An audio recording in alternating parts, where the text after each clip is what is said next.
Death comes quietly on the Wyoming frontier, wrapped in gun smoke and starlight. Tonight, it found Caleb Rowan bleeding into cold earth, 3 bullets meant to silence what he knew about Ezekiel Hart's empire of stolen land and murdered men. But fate had other plans, plans that rode in on a widow's wagon, carried in hands that refused to let another good man die. This is the story of how Nora Bell saved more than a life that night. She saved 2 souls who'd forgotten how to hope. Stay with me until the end and comment what city you're watching from.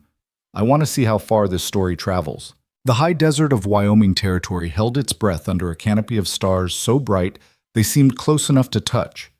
It was the kind of night that made a man feel small, insignificant against the vast indifference of creation.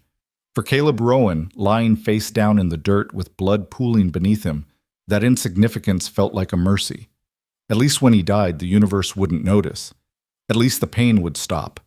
He'd been riding hard for 2 days straight, pushing his mare beyond what was fair, beyond what was safe. The saddlebags carried everything that mattered now. Ledgers, letters, sworn statements from ranch hands too afraid to speak aloud but brave enough to put pen to paper. Evidence. The kind that could bring down Ezekiel Hart's cattle empire. That could expose how the most powerful man in 3 counties had built his kingdom on theft, intimidation, and blood. They'd caught him at sunset, when the light played tricks and cast long shadows across the scrubland. 3 riders emerging from a ravine he'd thought was empty. The first shot had been a warning, kicking up dust near his horse's hooves. The second hadn't been a warning at all. Caleb remembered hitting the ground hard, remembered the sound his own body made, a wet, heavy thump that seemed too loud and too final. He remembered his mare's panicked whinny as she bolted, his saddlebag still strapped to her flanks, carrying his evidence into the gathering dark. He remembered thinking, absurdly, that he'd failed. Failed the men who'd trusted him with their stories. Failed his own father, who'd taught him that standing up for what's right was worth any cost. He hadn't understood then that the cost would be measured in blood. "Check him," one of the riders had said, voice flat and professional. The kind of voice that belonged to a man who'd done this before. Rough hands had rolled him over. Pain had exploded through his left side, white-hot in total, and Caleb had heard himself scream. The sound seemed to come from someone else, somewhere far away. "Still breathing," another voice reported, younger, uncertain. "Should I—" "Leave him," the first man interrupted. "Coyotes'll finish what we started.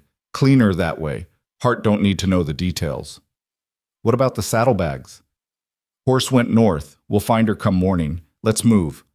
And just like that, they'd left him to bleed out slowly under stars that offered light but no warmth, no comfort, no hope. Left him to understand in crystalline detail exactly how alone a man could be at the end of everything. Caleb had no idea how long he lay there. Time lost meaning when every breath felt like swallowing broken glass, when the cold seeped up from the earth and into his bones like it was claiming him early. He tried to think of something worth holding on to. His mother's face, his father's laugh, the girl he'd courted back in Missouri before the war had scattered them all like dandelion seeds. But memory felt slippery, unreliable. The stars above him blurred and doubled, tripled, became a smear of silver across black velvet. His thoughts fragmented, came in pieces that didn't quite fit together anymore. This is dying, he realized with odd clarity. This is what it feels like when your body decides to quit. He should have been more afraid. He should have raged against it, fought it, refused to let go. But mostly he just felt tired. So deeply, fundamentally tired that even fear seemed like too much effort. The sound of hoofbeats almost didn't register at first. They were too rhythmic, too steady, too much like his own failing heartbeat echoing in his ears. Probably just his mind playing tricks, manufacturing comfort in the form of company.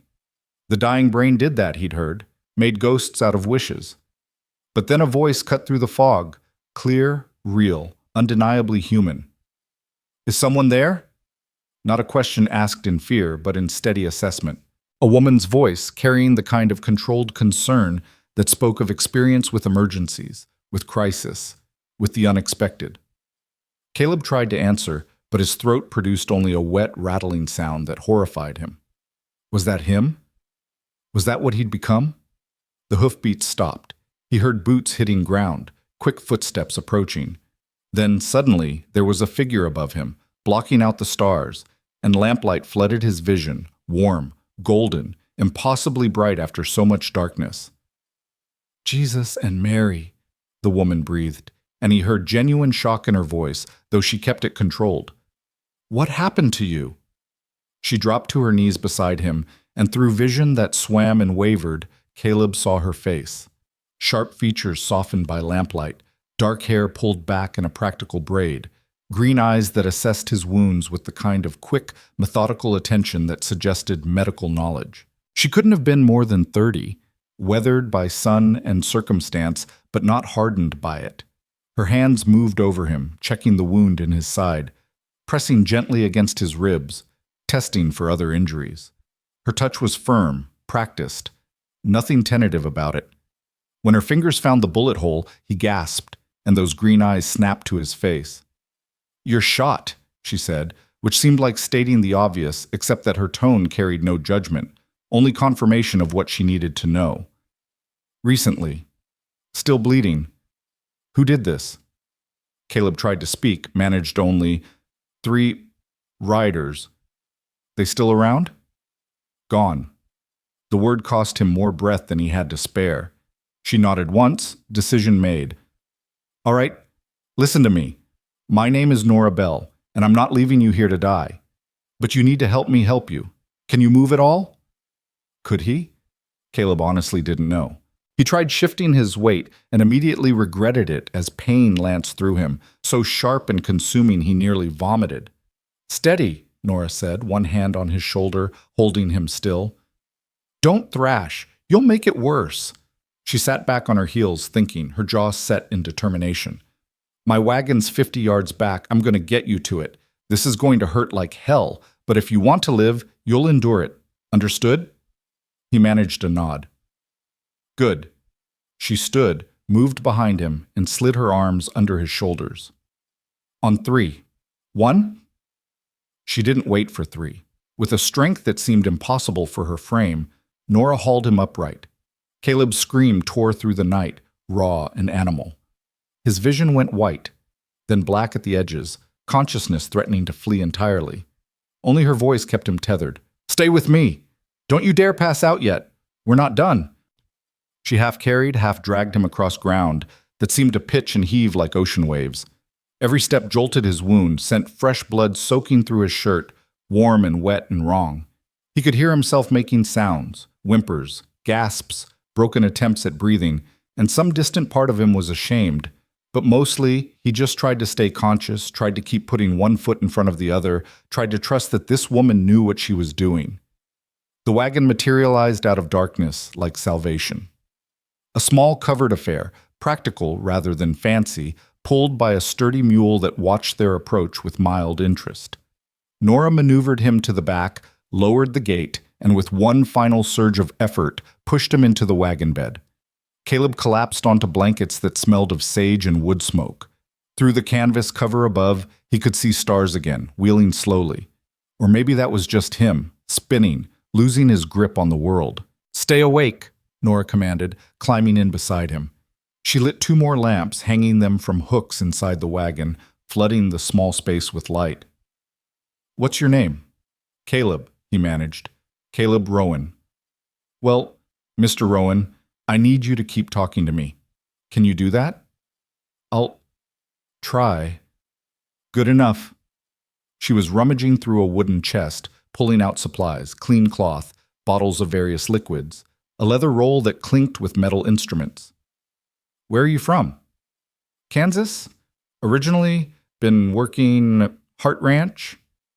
Even through pain, he saw her stiffen at the name. "Hart," she repeated, voice carefully neutral, as she uncorked a bottle that smelled like pure hell. "Ezekiel Hart? You know him?" "Everyone in 3 territories knows him, and most have sense enough to stay clear." She poured the liquid, whiskey probably, onto a cloth. "This is going to burn." She wasn't lying. When she pressed the cloth to his wound, Caleb arched off the blankets, agony so complete and consuming it drowned everything else. He heard screaming and realized dimly it was him, couldn't stop it, couldn't control anything anymore. I know, Nora said, voice tight but steady as she worked. I know it hurts, but infection will kill you surer than the bullet. Hold on. Her hands moved with confidence, cleaning the wound, probing gently to assess the damage. Caleb tried to focus on anything else, the canvas above, the smell of sage, the way lamplight cast her shadow huge and dark against the wagon's interior. Tried to think of anything except the sensation of those fingers moving inside his torn flesh. Bullet went through, she finally announced, sitting back. That's good. Means I don't have to dig for it. But it tore through muscle, might have nicked something important. You're still bleeding. I need to pack it. How do you know all this? A ghost of a smile touched her lips. My father was a field surgeon in the war, the late war. Both sides depending on who needed him most. He didn't believe in letting men die over politics.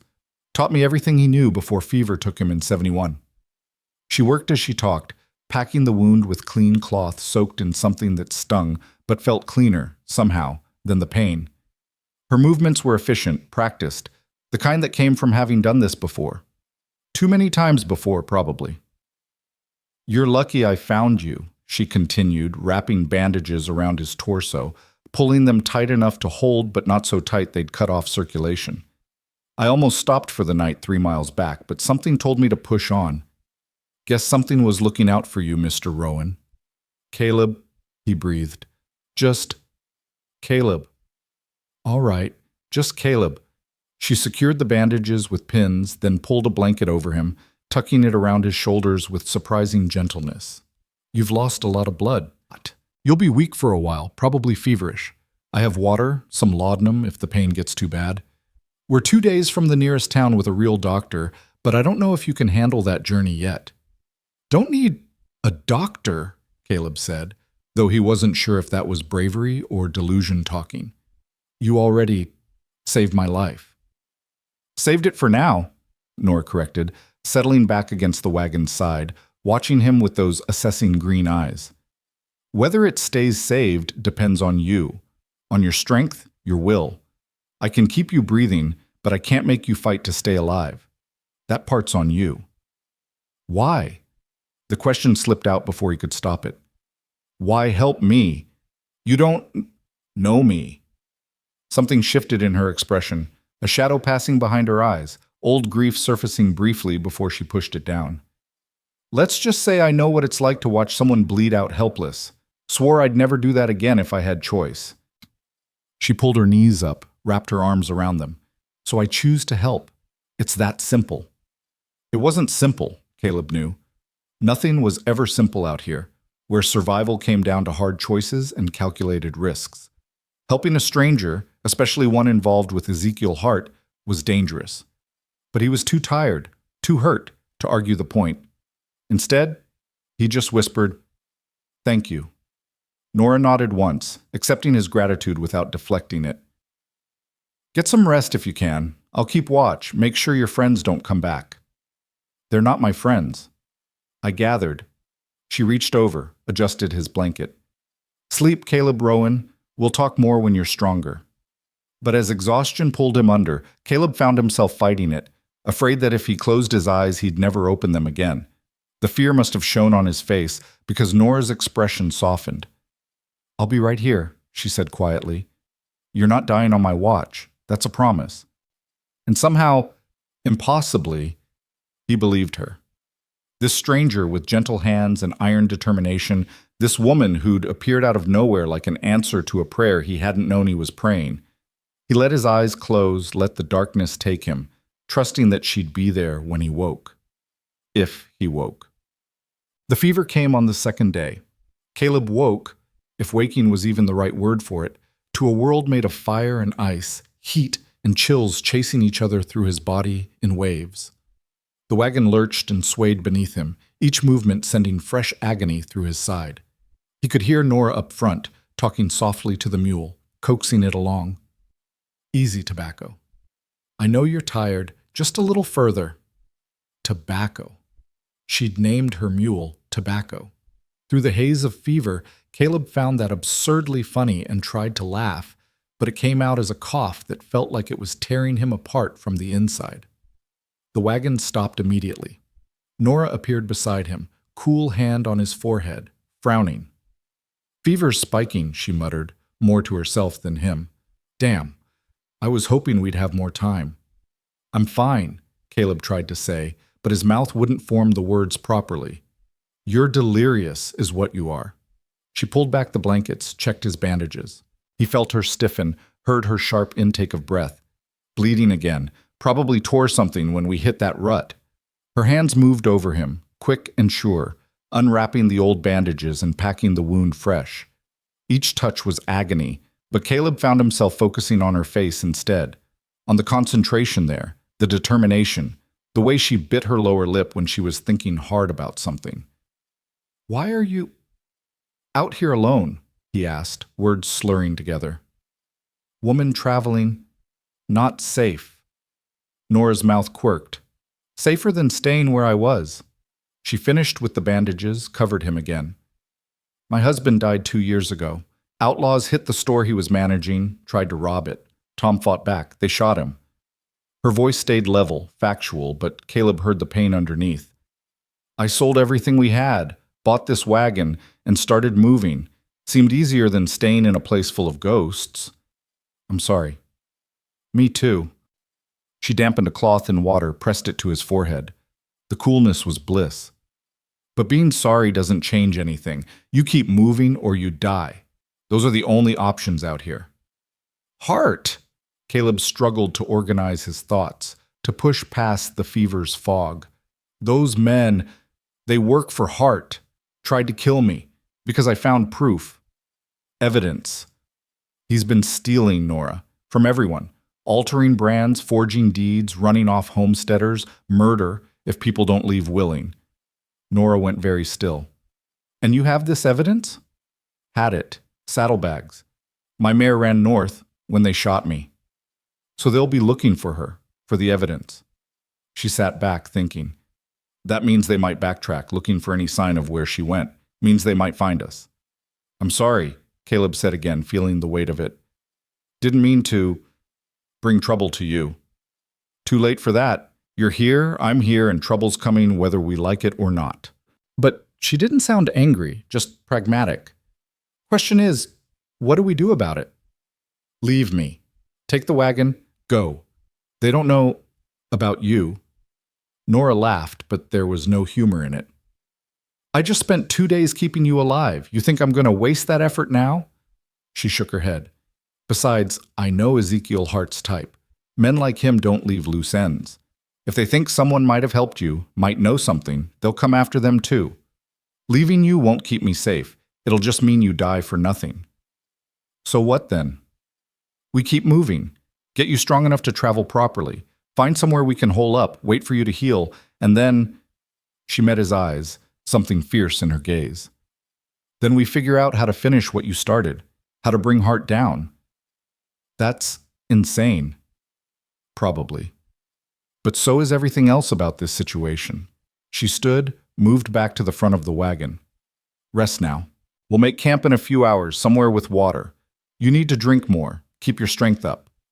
As the wagon lurched into motion again, Caleb found himself studying her back, the set of her shoulders, the way she held the reins, the rifle propped against the seat beside her, always within reach.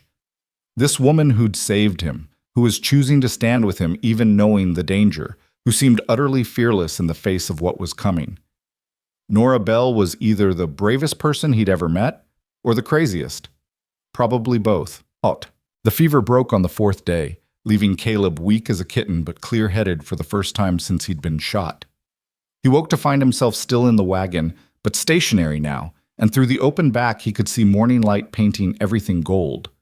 Nora sat outside by a small fire, cooking something that smelled unexpectedly good. When she noticed him stirring, she looked up, relief clear on her face. "Welcome back to the land of the living." Caleb pushed himself up on one elbow, slow and careful. His side still hurt, but it was manageable pain now, the kind that said healing rather than dying. "How long?" 4 days since I found you. Fever had you for 2 of them. You were saying some interesting things." A slight smile played at her lips. "Something about your father's horses, a girl named Charlotte, and how Hart's accountant kept 2 sets of books." Charlotte, Caleb repeated, memory surfacing. Girl I knew before the war. She married someone else while I was gone. Probably for the best. And Hart's accountant? Man named Foster. Weasel of a human, but meticulous with records. He kept true accounts hidden in his room at the boarding house. I found them while he was away on business. Caleb eased himself into a sitting position, wincing. Made copies of the important pages, got statements from 3 ranch hands willing to testify, was taking it all to the federal marshal in Cheyenne when Hart's men caught up to me. Nora nodded slowly, processing this. So they'll search for your horse, find the evidence, and destroy it. Any copies? 1 set. Hidden at the ranch. But if they suspect I made copies, he shook his head. They'll tear the place apart. Find them eventually. Then we need to get there first. Get those copies before they do. That's... Caleb stopped, stared at her. You can't be serious. Hart's ranch is crawling with his men. It would be suicide. Then we'll be clever about it. She stood, brought him a tin cup of coffee and a plate with bacon and hardtack.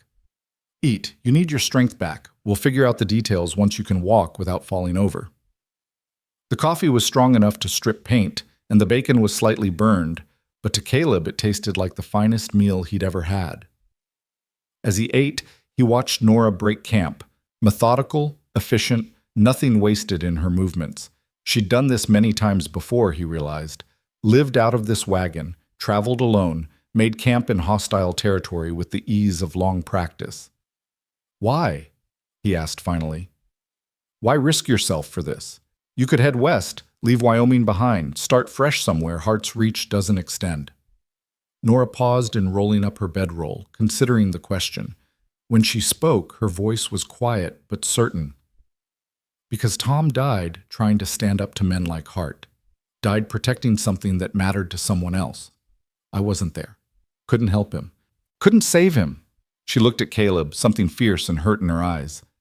But I'm here now, and maybe I can't bring my husband back, but I can help you finish what you started. Can help make sure men like Hart don't just win. Don't get away with it. That's not justice, Caleb said softly. That's revenge. Maybe, but sometimes revenge and justice look the same from the right angle. She finished with the bedroll, tied it off. Besides, I've been running for 2 years. Moving from town to town, never staying, never connecting. Maybe I'm tired of running. Maybe I'm ready to stand still and fight for something that matters. Caleb wanted to argue, wanted to tell her she was being foolish, that standing and fighting would only get her killed the way it had gotten Tom killed. But he was too grateful for her presence, too aware that without her, he'd be dead already, to push her away. And more than that, he understood. God help him, he understood exactly what she meant. All right, he said. We'll do it together. But carefully. Smart. Smart, Nora agreed. Can you ride yet? He took stock of himself. The weakness in his limbs, the tight pull of healing flesh around the wound, the deep exhaustion that still sat on him like weight. Not yet. Few more days, maybe. Then we take a few more days. There's a creek a mile north, good cover. We'll camp there, let you heal proper. She helped him ease back down onto the blankets. Sleep more if you can. Healing takes time. As consciousness slipped away again, Caleb found himself thinking that maybe, just maybe, getting shot was the luckiest thing that had ever happened to him. Not because of the bullet, but because of who'd found him bleeding under those stars. Because of the stubborn, fierce, impossible woman who'd decided he was worth saving. And somewhere in the dark, he started to believe that maybe, despite everything, he actually was. The creek Nora had mentioned turned out to be more than just good water. It was a natural fortress. Cottonwoods grew thick along the banks, their branches creating a canopy that filtered the harsh Wyoming sun into dappled patches of light and shadow. The water ran clear and cold over smooth stones, and the banks were soft with moss and grass that hadn't been trampled by cattle or horses. It was the kind of place that felt secret, hidden, like the world had forgotten it existed. Nora made camp with the same quiet efficiency she brought to everything, positioning the wagon where trees would screen it from casual view while still allowing a clear line of sight to anyone approaching from the east. She unhitched Tobacco, let him drink and graze, then set about creating a fire pit that would disperse smoke through the tree cover rather than sending up a telltale column. Every choice was deliberate, defensive, the work of someone who'd learned that survival meant thinking 3 steps ahead. Caleb watched from the wagon, still too weak to help much, but determined to at least stay conscious and aware. His body was healing. He could feel it in the way the pain had shifted from sharp and immediate to a dull, constant ache that was almost bearable. But healing took time, and time felt like a luxury they couldn't afford.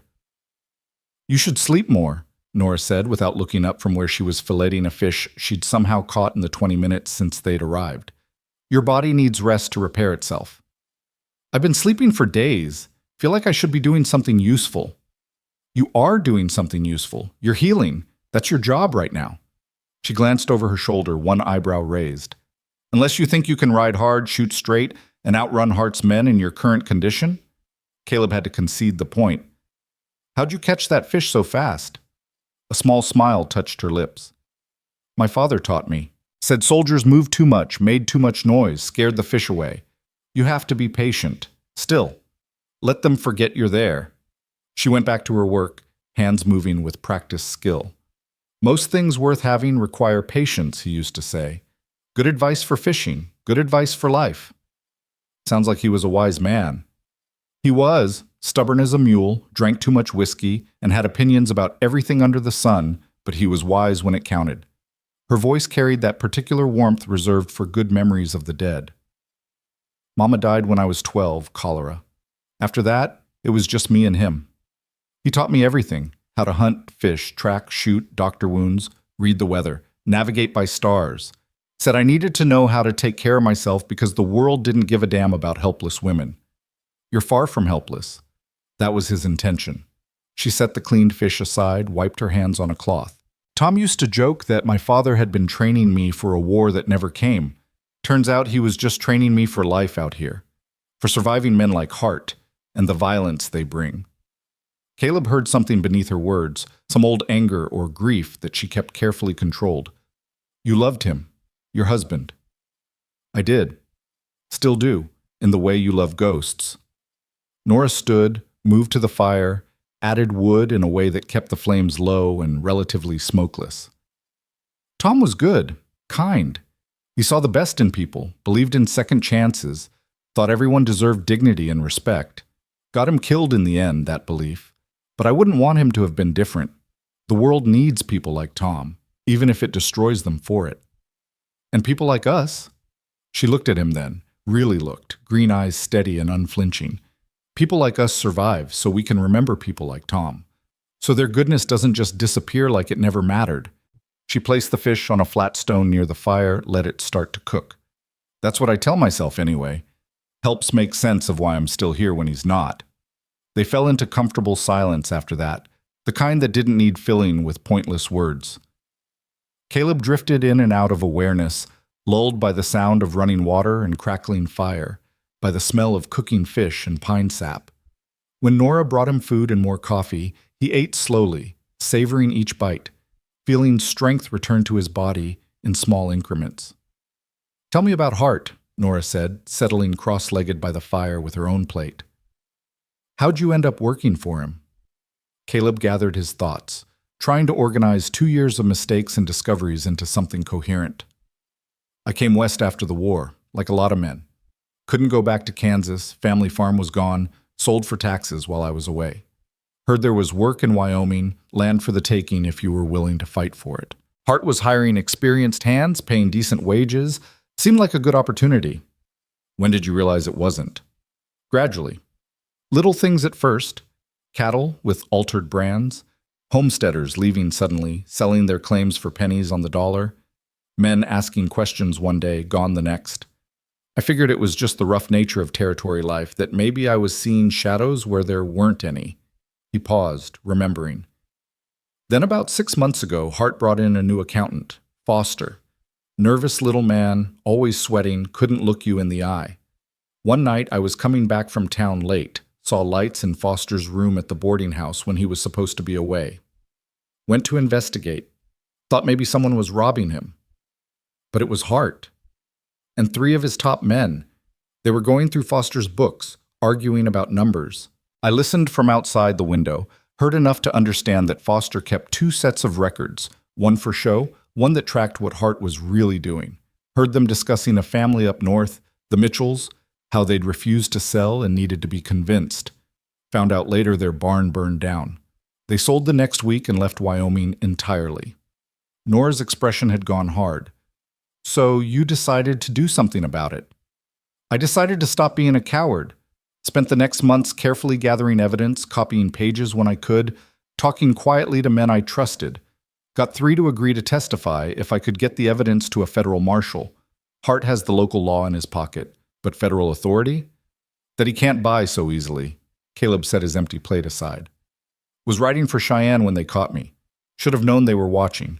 Should have been more careful. Can't change what happened, can only deal with what comes next. She stood, collected their dishes, moved to the creek to wash them. Your mare. What'd she look like? Bay. White star on her forehead, 2 white socks. Good horse. Smart. If she's still alive, she'd head for water, probably try to find her way back to familiar territory. Which means back toward Hart's ranch. Most likely. Nora was quiet for a moment, scrubbing plates with sand from the creek bed. So, we have 2 problems. 1, we need to get the hidden copies from Hart's ranch before his men find them. 2, we need to find your horse and recover the evidence in those saddlebags, assuming Hart's men haven't found her first. That's a generous interpretation of our situation.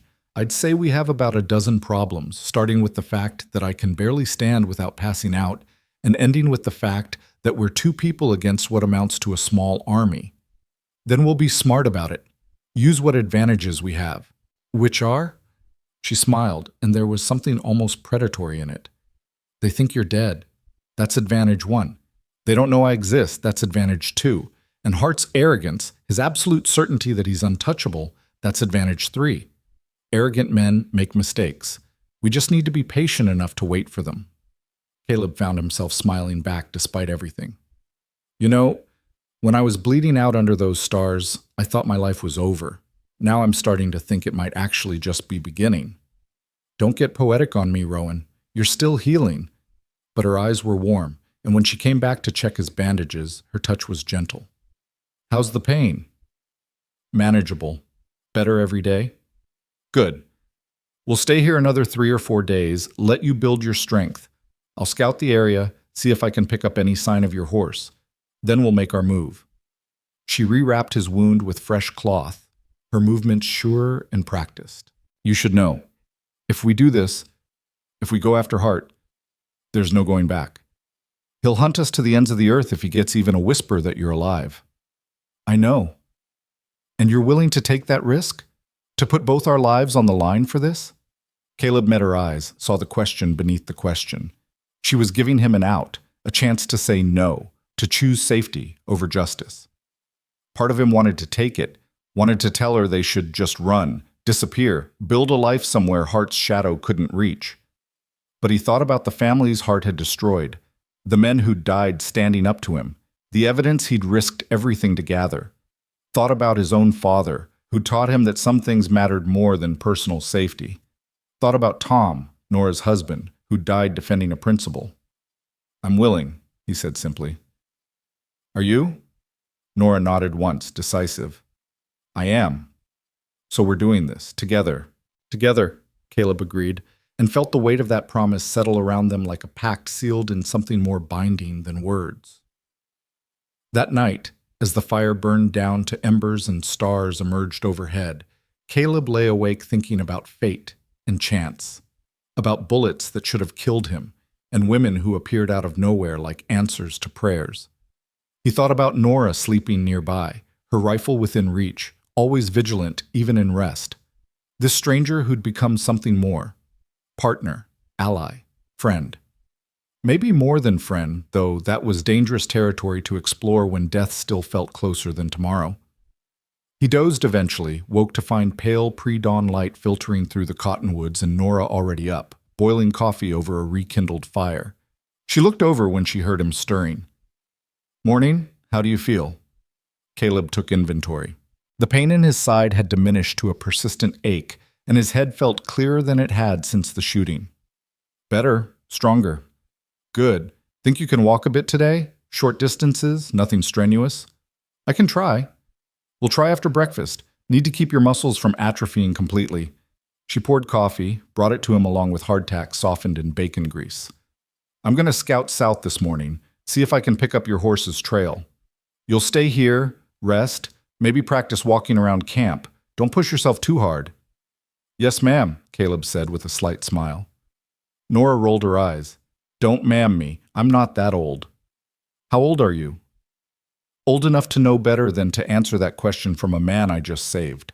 But she was smiling as she said it, and Caleb felt something warm unfurl in his chest at the sight. After breakfast, Nora saddled Tobacco. Apparently the mule was perfectly capable of being ridden despite his name and disposition, and headed south, leaving Caleb with instructions to stay close to camp, keep the rifle handy, and for God's sake don't tear his stitches.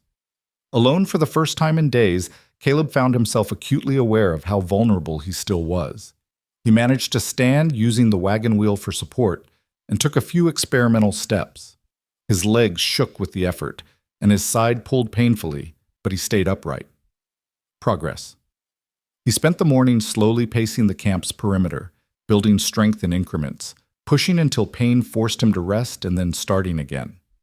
By noon, he could walk 20 paces without stopping, and by mid-afternoon he'd managed to fetch water from the creek without collapsing. Small victories, but they felt monumental. Nora returned as the sun was angling toward evening, Tobacco plodding along with the resignation of a mule who'd been working all day. She dismounted stiffly, her face unreadable. Any luck? Caleb asked. Maybe. Found tracks about 3 miles south, unshod horse moving erratically like it was riderless. Could be your mare, could be a Mustang. Hard to say. She unsaddled Tobacco, rubbed him down with practiced efficiency. But I found something else, too. Riders. 3 of them, moving in a search pattern. They're looking for something. Me. Or the horse. Most likely both. She came to sit beside him, accepted the cup of coffee he'd managed to prepare. They're being methodical about it, which means they haven't found what they're looking for yet. That's good for us. But it also means we're running out of time. How long do you think we have? A week at most before they expand their search radius and potentially find this camp. Maybe less if we're unlucky. She sipped her coffee, thinking, You're healing fast, but not fast enough. We need to make a decision. What kind of decision? Whether we wait for you to fully recover or whether we move while we still have the advantage of surprise. Nora looked at him, weighing him with those sharp green eyes. I won't lie, moving now is risky. You're not strong enough for a hard ride, and if we have to run or fight, you'll be a liability. But staying here much longer means they might find us, and then we lose every advantage we have. Caleb considered this, hating that she was right. What do you think we should do? I think we should make for Hart's Ranch, not the main house. That's suicide. But there are line shacks, outbuildings, places where ranch hands stay. If your copies are hidden somewhere on the property, we need to recover them before Hart's men do, and we need to do it soon. That's bold, walking right into the lion's den. Bold or stupid, sometimes there's not much difference. She finished her coffee, set the cup aside. But I've been thinking about what you said, about how they think you're dead. That's our advantage. Dead men don't come back for revenge. Dead men don't recover evidence. They'll be looking for your horse, for the saddlebags, but they won't be expecting you to show up at the ranch. Unless someone sees me, recognizes me, then we make sure no one does. I'll go in. I can ask for work, say I'm a widow looking for honest wages. Ranches always need cooks, laundresses, people willing to do the jobs no one else wants. I get close, find where your copies are hidden, recover them, and get out. Absolutely not. That's too dangerous. More dangerous than what we're already doing? Nora shook her head. Caleb, this is the smart play. You're in no condition to sneak around Hart's Ranch, and having both of us go in doubles the chance of being caught. One person, asking for honest work, arousing no suspicion, that could work. And if they connect you to me somehow, if they found my horse, if they're looking for anyone who might have helped me, then I'll be very convincing in my ignorance. She stood, moved to check on something in the wagon, but he could see the tension in her shoulders. I'm not naive, Caleb. I know the risks. But I also know that sitting here waiting isn't going to get us anywhere. We need those copies. Without them, everything you've done, everything you've risked, it all means nothing." She was right, and he hated it. Hated the idea of sending her into danger while he stayed behind, too weak to help. Hated feeling useless, dependent, like dead weight. "There has to be another way," he said quietly. "If you think of one, I'm listening." When he didn't answer, she sighed. "Look, I'll be careful. I'll watch, listen, gather information first. If it seems too dangerous, if there's any sign they suspect something, I'll back off. But we need to at least try." Caleb wanted to argue more, wanted to forbid her from going, but he had no right to forbid her anything. She'd saved his life, sheltered him, chosen to stand with him of her own free will. She wasn't his to protect or control. She was her own person, making her own choices. "All right," he finally said, "but we do it smart. We plan every detail, every contingency, and you promise me, the first sign of trouble, you get out. The evidence isn't worth your life." "Nothing's worth a life. That's not how you measure these things." But she nodded. "I promise. Careful and smart. That's how we'll play it." They spent the rest of the evening planning, talking through every detail they could think of. What Nora would say, what story she'd tell, how she'd explain showing up alone looking for work, where Caleb's copies might be hidden. He thought the tack room in the south barn, behind a loose board in the back wall. How long Nora should wait before aborting if she couldn't get access. What signals they'd use if things went wrong. As the night deepened and the fire burned low, their conversation drifted to other things. Nora told him about her childhood, about growing up following her father from battlefield to battlefield, learning medicine from watching him work. Caleb told her about Kansas, about the farm he'd loved and lost, about the war and what it had taken from him. "Do you ever think about what comes after?" Nora asked eventually, her voice soft in the darkness. "After Hart? After all this is done? Do you think about what kind of life you'd want?"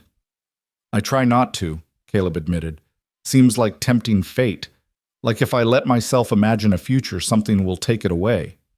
"That's a lonely way to live," says the woman who's been traveling alone for 2 years. She laughed quietly. "Fair point. Maybe we're both too afraid to hope for anything better than survival." She was quiet for a moment, and when she spoke again, her voice carried a vulnerability he hadn't heard before. "Tom and I used to talk about opening a boarding house together. Someplace clean and honest where travelers could rest safely. He'd handle the business side. I'd manage the day-to-day. We'd saved almost enough before." She trailed off, and Caleb knew she was seeing her husband's death play out in her mind. "After he died, I couldn't stay, couldn't look at that dream without him in it, so I ran." "That's not running, that's surviving grief." "Is there a difference?" "I think so. Running is about escape. Surviving is about enduring until you're strong enough to stand still again." He shifted, trying to find a comfortable position, feeling the pull of healing flesh. "Maybe after this is done, you could try again. The boarding house, your dream. Would be strange trying to build something meant for 2 people by myself." The implication hung in the air between them, unspoken but present.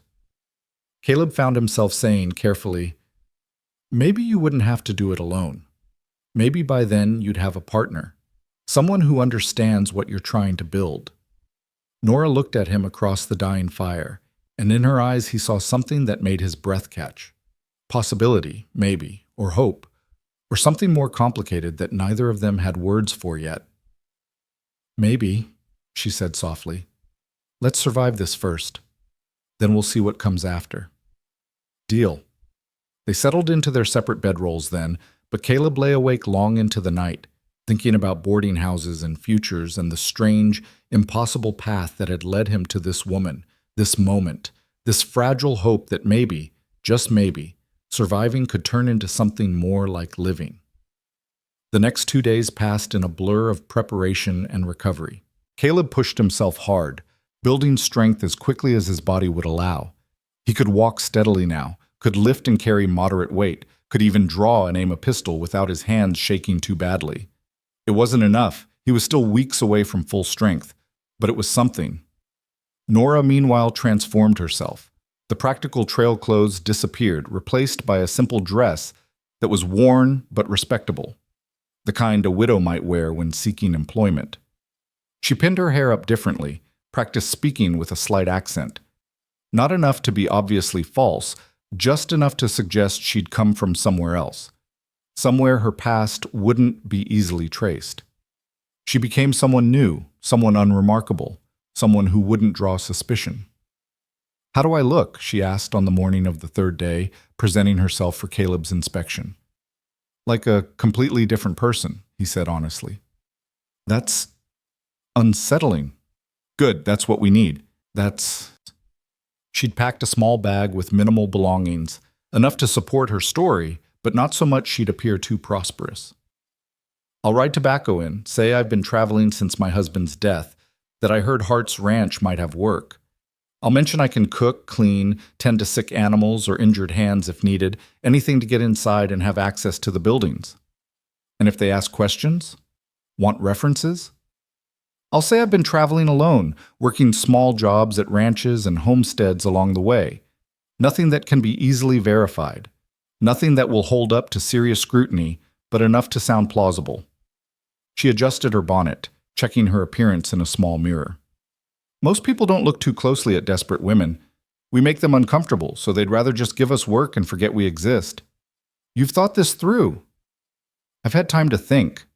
She turned to face him fully. "Caleb, if something goes wrong, nothing's going to go wrong. But if it does, if I don't come back by sunset tomorrow, you take the wagon and you ride for Cheyenne. You tell the federal marshal everything you know, even without the physical evidence. You make sure Hart doesn't win. Norris, promise me, no heroics, no rescue attempts. Just get somewhere safe and tell someone who can help." Caleb wanted to refuse, wanted to tell her that of course he'd come after her if she didn't return, that he wouldn't just abandon her. But he understood what she was really asking, for permission to take this risk, for assurance that it would mean something even if it went wrong, for the knowledge that her sacrifice, if it came to that, wouldn't be wasted. "I promise," he said, even though the words felt like glass in his throat. She nodded, satisfied, then surprised him by stepping close and pulling him into a brief, fierce hug. "Don't die while I'm gone," she murmured against his shoulder. "I didn't put all this work into saving you just to have you give up now." "Same goes for you." When she pulled back, her eyes were bright with something that might have been tears or might have been fierce determination. Then she smiled just a little, and the moment broke. "I'll see you tomorrow, Rowan. Keep that coffee hot." She mounted tobacco, adjusted her bag, and without looking back, rode out of camp heading south toward Hart's Ranch and whatever waited there. Caleb watched until she disappeared between the cottonwoods, then stood there longer still, fighting the urge to saddle up and follow, to not let her face this danger alone. But he'd made a promise. And more than that, he trusted her judgment, her skill, her stubborn determination to survive. So he returned to camp, checked and rechecked his weapons, and settled in to wait. The day passed with agonizing slowness. Every sound made him tense, reaching for his rifle. Every bird call could be a signal. Every rustle of wind through leaves could be approaching riders. By noon, his nerves were stretched taut. By evening, he was pacing the camp's perimeter, unable to settle, unable to think about anything except Nora riding into danger while he sat useless. Night fell, and still no sign of her return. That was expected. She'd said she'd be gone overnight at least, that she'd need time to establish herself, gain access, find the evidence. But knowing that didn't make the waiting easier. Caleb built up the fire more than was probably wise, needing the light, needing something to focus on besides his own spiraling worry. He tried to sleep and couldn't, tried to eat and found he had no appetite. Just waited, listened, hoped. Morning came cold and gray, promising rain. Still no Nora. Caleb forced himself to make coffee, to go through the motions of normalcy even though everything felt wrong. She had until sunset. He'd promised to give her until sunset. He was checking the loads in his pistol for the third time when he heard it, hoofbeats, coming fast from the south. Too fast. The urgent rhythm of someone running from danger rather than traveling toward safety. Caleb grabbed his rifle, positioned himself behind a thick cottonwood with a clear view of the approach. His side protested the sudden movement, pain flaring, but he ignored it. Whatever was coming, he'd face it armed and ready. The rider burst into view between the trees, and relief flooded through him so intensely it made him dizzy. Nora, alive, pushing Tobacco harder than Caleb had ever seen the old mule move. But as she came closer, he saw her face, pale, frightened, urgency in every line of her body. She pulled up hard when she saw him, nearly fell off Tobacco in her haste to dismount. "We need to move. Now. Right now." "What happened?" "They know," she gasped, already grabbing supplies from the wagon, throwing them haphazardly into bags. "They know you're alive. They found your mare this morning, saddlebags still intact. Hart's putting the pieces together. He's sending men out to search every line shack, every camp, every place someone might hide a wounded man." Ice flooded Caleb's veins. "Did they see you?" "I don't think so. I was in the kitchen when Hart came through giving orders. I slipped out the back while they were organizing search parties. But Caleb—" She stopped, looked at him with eyes that held both fear and something fiercer. "They're coming here. Hart said to check along every creek within 20 miles. It's only a matter of time." He understood immediately. Their safe haven had just become a trap. "How long do we have?" "Hours at most, maybe less." She'd finished packing, was already hitching Tobacco back to the wagon despite the mule's exhausted condition. "We need to move north, get into rougher country where the wagon will be harder to track." "I'm sorry. I'm so sorry. I thought I was being careful." "Hey." Caleb crossed to her, took her shoulders gently, made her meet his eyes. "You got the information we needed. You got out alive. That's what matters." "I didn't get the copies. Couldn't access the tack room without being seen." This was all for nothing. "It wasn't for nothing. We know they have the saddlebags. We know what Hart's doing. That's valuable."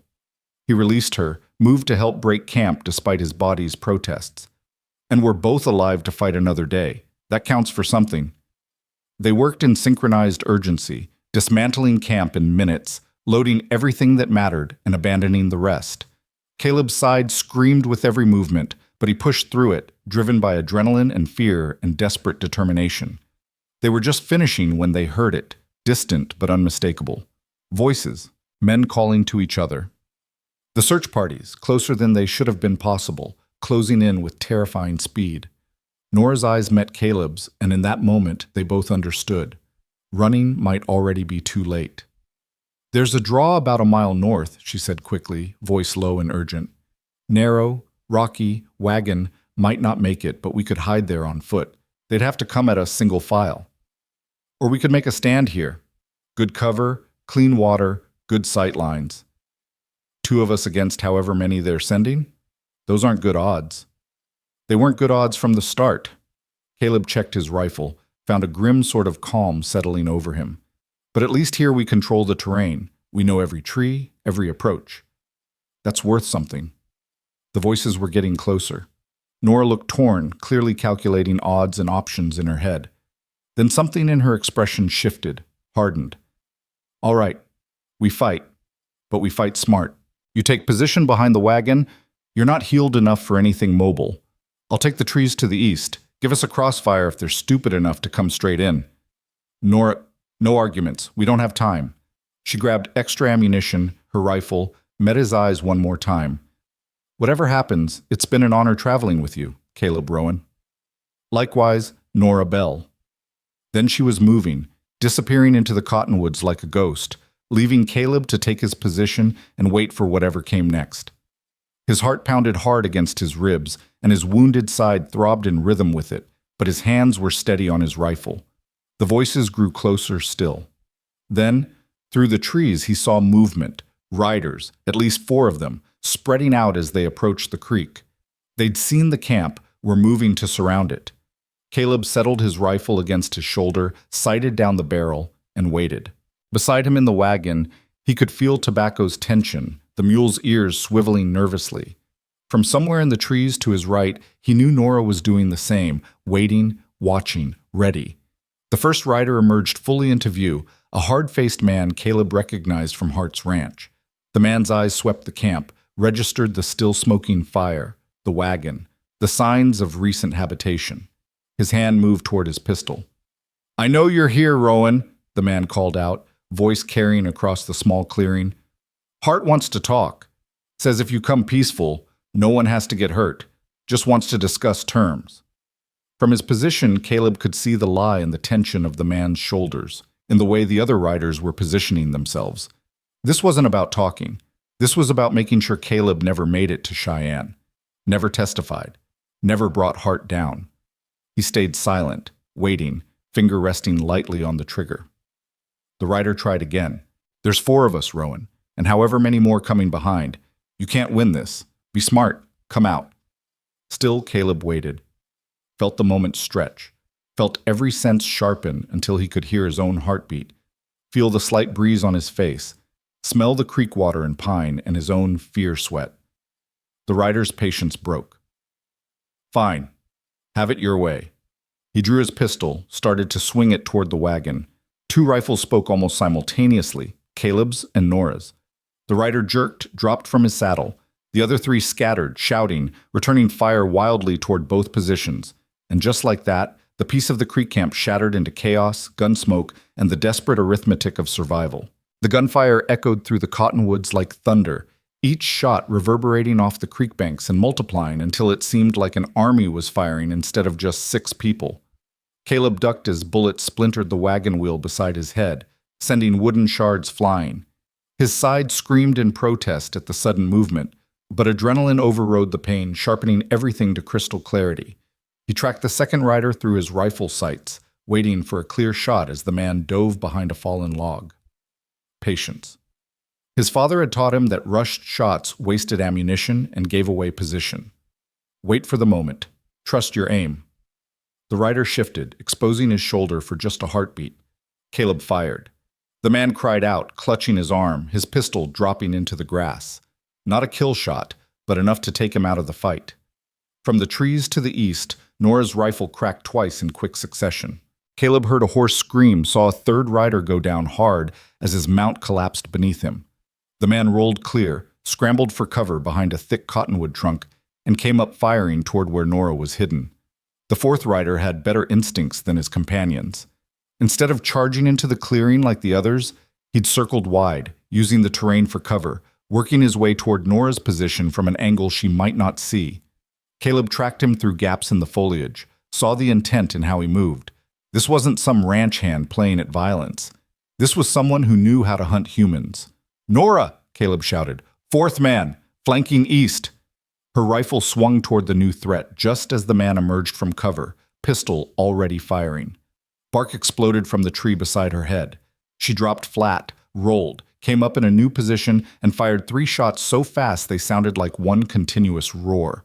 The flanking rider staggered, tried to keep his feet, and went down. For a moment, everything went still. 4 men down or wounded. Gun smoke drifted through the clearing like fog. Caleb's ears rang from the close-quarter shooting, making the sudden silence feel oppressive, wrong. "You all right?" he called to Nora. Still breathing."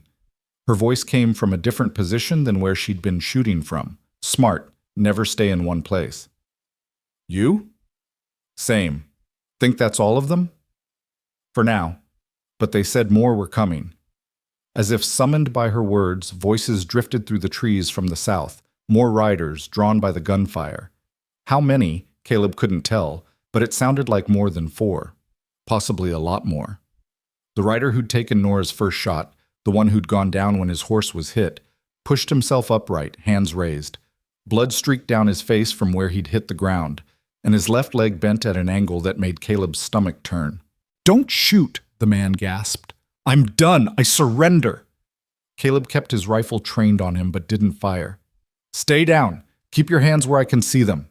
"You don't understand what you've done," the man said, voice tight with pain and something that might have been fear. "Hart knows you're alive. He knows someone helped you. He's not going to stop until you're both dead." Then he's going to be disappointed. Nora emerged from the trees, rifle at her shoulder, moving with controlled urgency toward the wagon. "How many more are coming?" 8, maybe 10. They were right behind us. Heard the shooting." The man's eyes darted between them, calculating. "You're Rowan. You're the one who stole Hart's books." "I didn't steal anything. I copied evidence of his crimes." "You're a dead man either way. Both of you are." He looked at Nora with something like pity. Miss, I don't know what he told you, what promises he made, but helping him was the worst mistake of your life. Hart doesn't forgive, he doesn't forget. You'd be smarter to shoot Rowan yourself and beg Hart's mercy. Nora's expression didn't flicker. I don't beg, and I choose my own mistakes. Thank you. She reached the wagon, started checking their ammunition. Caleb, we can't stay here. 8 to 10 men and us already low on bullets? We'd last maybe 10 minutes. The draw you mentioned, how far?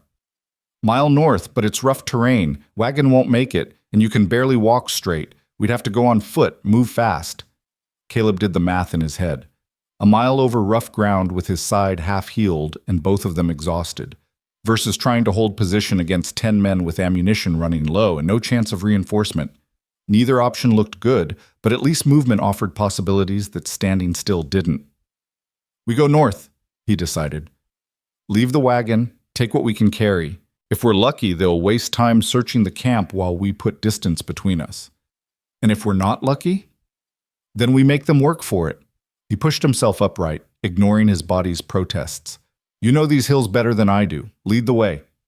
Nora grabbed essentials with practiced efficiency. Ammunition, water canteens, a small amount of food, blankets, matches. Everything else got abandoned. Survival stripped down to its basics. What you could carry, what would keep you alive for the next day, the next hour. The wounded rider watched them prepare to flee. You're going into the Badlands? That's suicide. No water, no shelter, nothing but rock and rattlesnakes. Hart's men know every inch of that country. They'll run you down like wolves on a wounded deer. Then I guess we'll find out who's the wolf and who's the deer, Nora said coolly. She turned to Caleb. Ready? He wasn't. His side felt like someone was driving a hot poker through it with every breath, and his legs trembled with exhaustion that had nothing to do with the brief firefight. But ready or not, staying meant dying, so he nodded. Let's move. They left the wounded man in the clearing, left Tobacco looking confused and abandoned, left the small camp that had been sanctuary just hours before. Nora led them north along the creek bank initially, using the water to mask their footprints, then veered east into rougher country where stone outcroppings would make tracking harder. The land rose sharply, becoming a maze of broken rock and stunted juniper. Beautiful in its harsh way, but merciless to anyone trying to cross it quickly. Caleb pushed himself hard, following Nora's quick, sure-footed pace, trying to ignore the way each step sent pain radiating through his torso. Blood was seeping through his bandages again. He could feel the warm wetness spreading, but there was no time to stop, no time to rest. Behind them, voices echoed through the hills. The search party had reached the creek camp. Caleb heard shouting, heard someone calling for a doctor, heard the sounds of men organizing a pursuit. Any moment now they'd find the trail, start following. How much further to the draw, he gasped, lungs burning. Half a mile? There's a slot canyon, narrow entrance. If we can reach it, we can defend it. But Caleb... She glanced back at him, took in his gray pallor and the way he was pressing one hand to his side. You're bleeding again. I know. Keep moving. We need to stop, rebandage. Not until we're somewhere defensible. I can make it. She looked like she wanted to argue, but the sound of pursuit growing closer made the decision for her. She turned and pushed on, leading them up and over a ridge that left Caleb gasping, down into a rocky depression, then up again toward a formation that looked like the land had been split by a giant axe. The Slot Canyon. Narrow, steep-walled, with barely enough room for two people to walk side by side. The entrance was a crack in the rock face that would be easy to miss if you didn't know it was there. Nora slipped through first, and Caleb followed, scraping his shoulders on stone that felt like it was trying to crush him. Inside, the canyon opened slightly, becoming a twisting passage that climbed steadily upward between walls of red sandstone. Light filtered down from above in shafts that turned the dust motes into gold. It was eerily quiet, the stone muffling sound from outside. This goes back about a quarter mile, Nora said, voice echoing strangely in the confined space. Opens into a small basin with a spring. We can hold the entrance, and they can only come at us one or two at a time. Assuming they find the entrance, they will eventually, but it'll take time, and time is what we need right now. She found a spot where the canyon widened slightly, set down her pack. Sit. Let me look at your side. Caleb wanted to protest, wanted to keep moving, but his legs made the decision for him by buckling. He sat down hard against the canyon wall, breathing in ragged gasps. Nora knelt beside him, carefully pulled his shirt up to examine the wound. Her expression went tight. "You've torn the stitches. It's bleeding freely. Can you stop it? Here? With what I've got?" She dug through her pack, came up with clean cloth and the last of their whiskey. "I can slow it, pack it tight. But you've lost blood again, and you need rest. Real rest. Not this running and fighting. We'll rest when we're not being hunted." Stubborn man. But there was affection beneath the exasperation. She went to work, cleaning and rebandaging with hands that were rock steady despite the urgency of their situation. "You know, when I found you bleeding under those stars, I thought saving your life would be the hard part. Turns out keeping you alive is the real challenge." Despite everything, Caleb found himself almost smiling. "You're the one who decided to stick around. Could have left me at the first town. Could have. Didn't." She pulled the bandages tight, secured them. "Guess I'm as stubborn as you are. There. That should hold for now. But Caleb, I'm serious. You push much harder, and even my father's training won't be enough to keep you breathing." Noted. He took a sip from the water canteen she offered, let the cool liquid ease his burning throat. "What's our play here? We wait. Let them search. If they find the entrance, we hold it as long as we can. If they don't, we wait until dark and slip out, put more distance between us. And then? Then we make for Timber Creek. It's a small mining settlement about 40 miles northeast, far enough from Hart's territory that we might be able to disappear for a while. Regroup. Figure out our next move." Caleb had heard of Timber Creek, a hard-scrabble place clinging to the side of a mountain, populated by miners and people running from something. Not exactly welcoming, but not the kind of place where Hart's influence would extend easily. It could work. "All right, Timber Creek. Assuming we survive the next few hours." Always assuming that. Nora settled beside him, rifle across her knees, watching the canyon entrance. "Get some rest if you can. I'll keep watch." Nora, rest, Caleb. You're no good to either of us if you pass out at the wrong moment." She was right, as usual. His body was screaming for rest, for a chance to heal, for mercy it wasn't going to get any time soon. But exhaustion was pulling at him like an undertow, and fighting it seemed pointless. He let his eyes close, trusting Nora to keep them safe, trusting that maybe they'd actually survive this impossible situation. He woke to her hand on his shoulder, her finger pressed to her lips in a signal for silence. Through the haze of interrupted sleep, he heard them, voices echoing off stone, the sound of men moving through the hills, searching. "They're close," Nora whispered. "Haven't found the entrance yet, but they're working this area systematically." Caleb pushed himself upright, biting back a groan at the pain in his side. Through the narrow opening of the slot canyon, he could see late afternoon light painting the rocks gold. He'd been asleep for hours, too long, but his body had taken what it needed regardless of circumstance. The voices grew closer.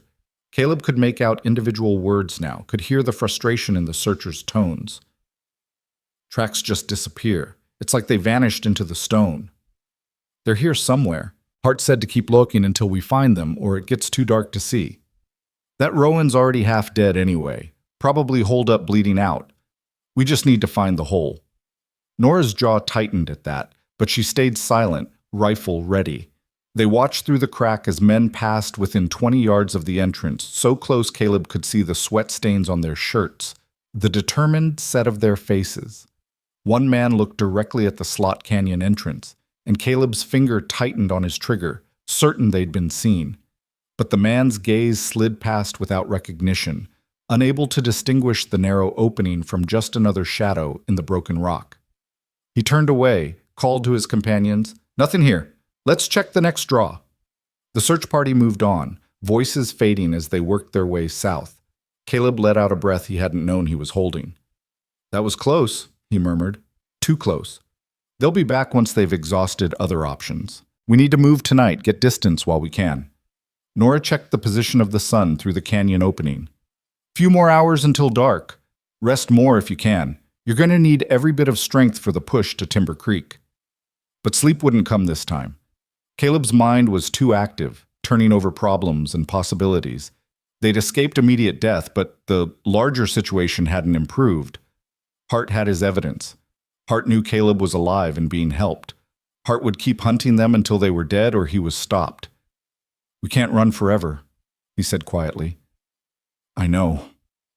Even if we make it to Timber Creek, even if we hide there for months, Hart will keep looking, keep sending men. We'll never be safe."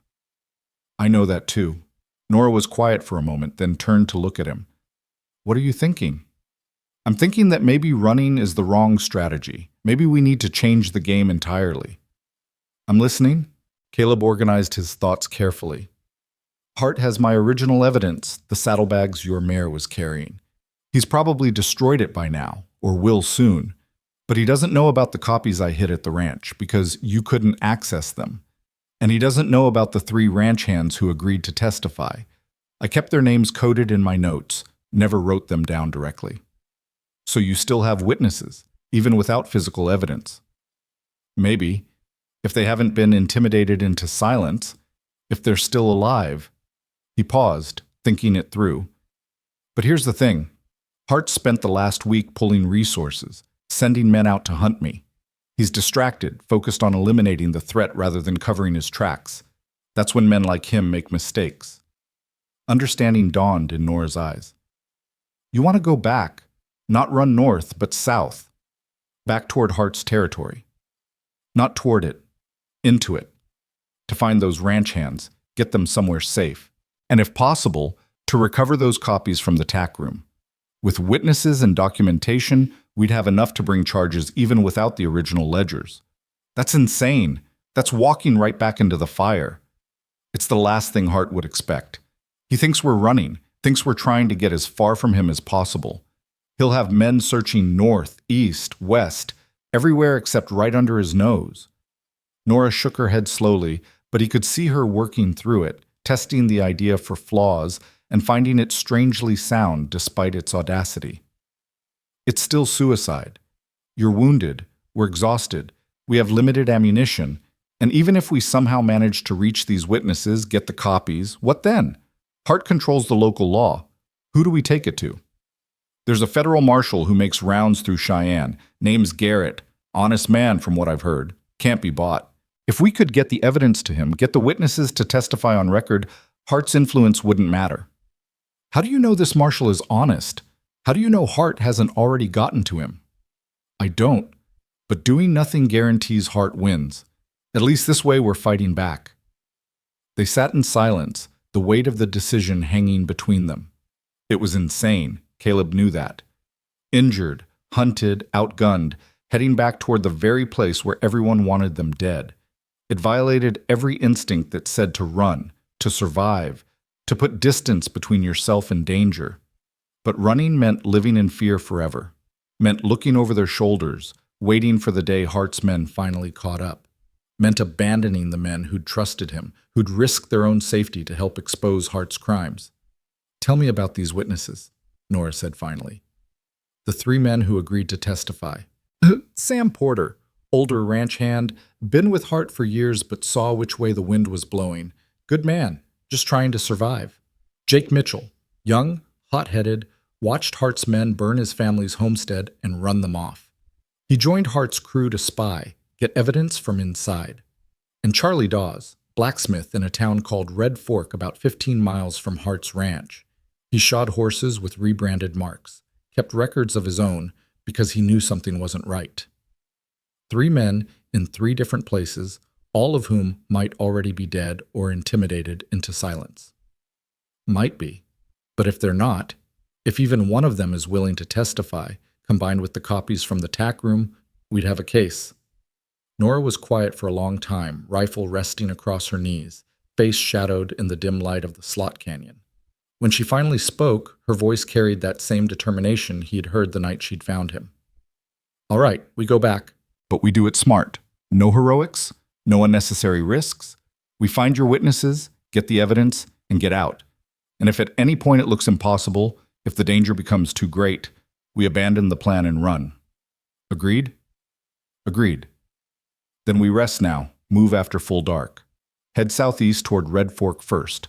It's farthest from where Hart's search parties are concentrated. We talk to the blacksmith, see if he's still willing to testify. Then we decide next steps based on what we learn. It was a plan. Not a good one maybe, but a plan nonetheless. Something concrete to work toward beyond simple survival. Caleb felt something loosen in his chest. Not hope exactly, but purpose. Direction. A reason to keep fighting beyond just staying alive. "Thank you," he said quietly. "For what?"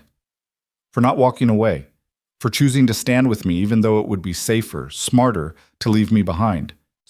Nora met his eyes, and in the shadows of the canyon, he saw something deep and complicated in her gaze.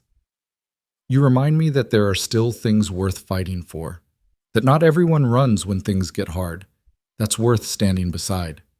She paused, then added softly, "Besides, I think we're past the point of walking away from each other. For better or worse, we're in this together now." "For better or worse," Caleb echoed, and knew with sudden certainty that he meant it in ways that went beyond this immediate crisis, beyond heart and evidence and survival. Meant it in the way you mean a promise that reshapes your future. They rested as the afternoon faded into evening, taking turns keeping watch while the other slept fitfully. When full dark finally settled over the hills, they gathered their minimal supplies and prepared to move. Outside the slot canyon, the world was transformed. Stars blazed overhead in their millions, so bright they cast actual shadows across the landscape. A quarter moon hung low in the east, providing just enough light to navigate by. The temperature had dropped sharply with the sun's departure, and their breath misted in the air. They moved south and east, avoiding established trails, keeping to high ground where they could see anyone approaching. Nora led with the confidence of someone who'd spent years reading terrain, choosing their path with care. Caleb followed, trying to move quietly despite his exhaustion, trying not to slow them down more than his wounded condition already demanded. The miles passed slowly. Every sound made them freeze. The skitter of a lizard across stone, the distant yip of coyotes, the rustle of night wind through sage. Twice they saw campfires in the distance and detoured wide around them, unable to risk discovery. Hart's men were still out here, still searching. Dawn found them in broken country southeast of Hart's ranch, sheltering in a wash while they waited for enough light to navigate safely. Caleb's side was a constant burn now, and his legs trembled with fatigue, but they'd covered good ground. Another few hours would bring them to Red Fork. "How are you holding up?" Nora asked, sharing their last piece of hardtack with him.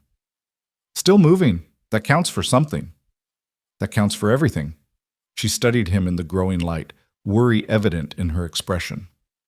"You're running on stubbornness and willpower. That won't sustain you much longer." "Just needs to sustain me until we reach the blacksmith. Then we can rest properly." "Assuming the blacksmith is still alive. Assuming he'll help. Assuming Hart hasn't burned Red Fork to the ground looking for us." "You're a real optimist, you know that?" That surprised a laugh out of her, quick and genuine. "Tom used to say the same thing. Called me his beautiful pessimist, said I saw every problem coming but solved them anyway." Her smile faded. "He was right about the seeing problems part. Didn't solve the one that killed him, though." "That wasn't your fault." "I know. Knowing doesn't always help." She stood, offered him a hand up. "Come on, Red Fork's still a few hours away. Let's cover some ground before the sun gets too high." They walked through morning light that painted everything gold and red, through country that was harsh and beautiful in equal measure. The land rose and fell in ridges and valleys, covered in sage and scattered juniper, alive with the sounds of waking birds and insects. In different circumstances, it might have been peaceful. Red Fork appeared as the sun was reaching its zenith. A collection of maybe 20 buildings scattered along a creek that probably justified the town's name when it was running full. Now, in late summer, it was more mud than water. The buildings were weathered wood and stone, the kind of structures built by people who weren't sure how long they'd be staying but wanted shelter while they decided. They approached cautiously from the east, using a low ridge for cover while they surveyed the town. It looked quiet. No unusual activity, no sign of Hart's men. Just a few people moving between buildings, going about normal business. "The smithy should be on the south end," Caleb said, pointing to a building with a forged chimney visible above its roof. "Dawes runs it with his son. If he's still there, if Hart hasn't gotten to him, only one way to find out. Nora checked her rifle, made sure her pistol was loose in its holster. We go in together, stay alert. First sign of trouble, we're gone. They descended from the ridge and entered town from a side street, drawing a few curious glances but no open alarm. To anyone watching, they looked like what they were. Tired travelers dusty from the trail, nothing remarkable or threatening. The smithy's forge was cold when they reached it, the big double doors standing open to reveal an empty workspace. Tools hung neat on the walls, and several horseshoes waited to be fitted, but no sign of the blacksmith or his son. Maybe they're at lunch, Nora suggested, but her hand stayed near her pistol. Charlie, Caleb called out, not too loud but clear enough to be heard inside. Charlie Dawes, it's Caleb Rowan. I need to talk to you. For a long moment, nothing. Then a door at the back of the smithy opened cautiously, and a man appeared, older, maybe 60, with iron-gray hair and the heavy shoulders of someone who'd spent a lifetime swinging hammers. His eyes went wide when he saw Caleb. Jesus, Mary, and Joseph. Rowan? They said you were dead.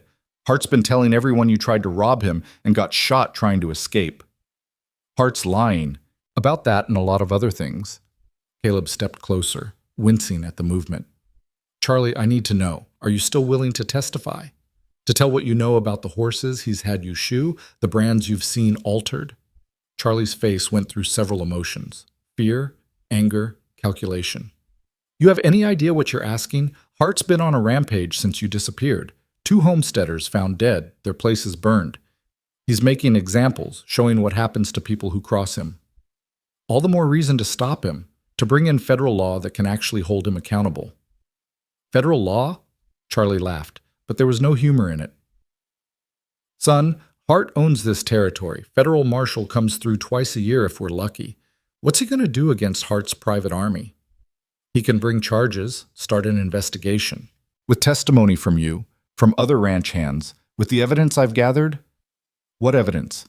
Hart's people came through here 3 days ago asking about you, about anyone who might have helped you. They said you had papers, ledgers, proof of Hart's crimes, said Hart had recovered it all and burned it, said you were a thief and a liar who'd gotten what he deserved. Caleb's heart sank. If Hart was already spinning that narrative, already controlling the story, getting people to testify would be that much harder. I have copies, Charlie. Hidden copies that Hart doesn't know about. And I have witnesses willing to testify about what they've seen. You were one of them. I need to know if you still are. The blacksmith looked from Caleb to Nora, taking in their condition, the bloodstains on Caleb's shirt, the exhaustion in both their faces, the desperation of people who'd been running hard and couldn't run much further. Who's she? He asked. Nora Bell. She saved my life. She's the only reason I'm still standing. Mrs. Bell? Charlie nodded to her respectfully. You know what you've gotten yourself into helping this man? I know exactly what I've gotten into, Mr. Dawes.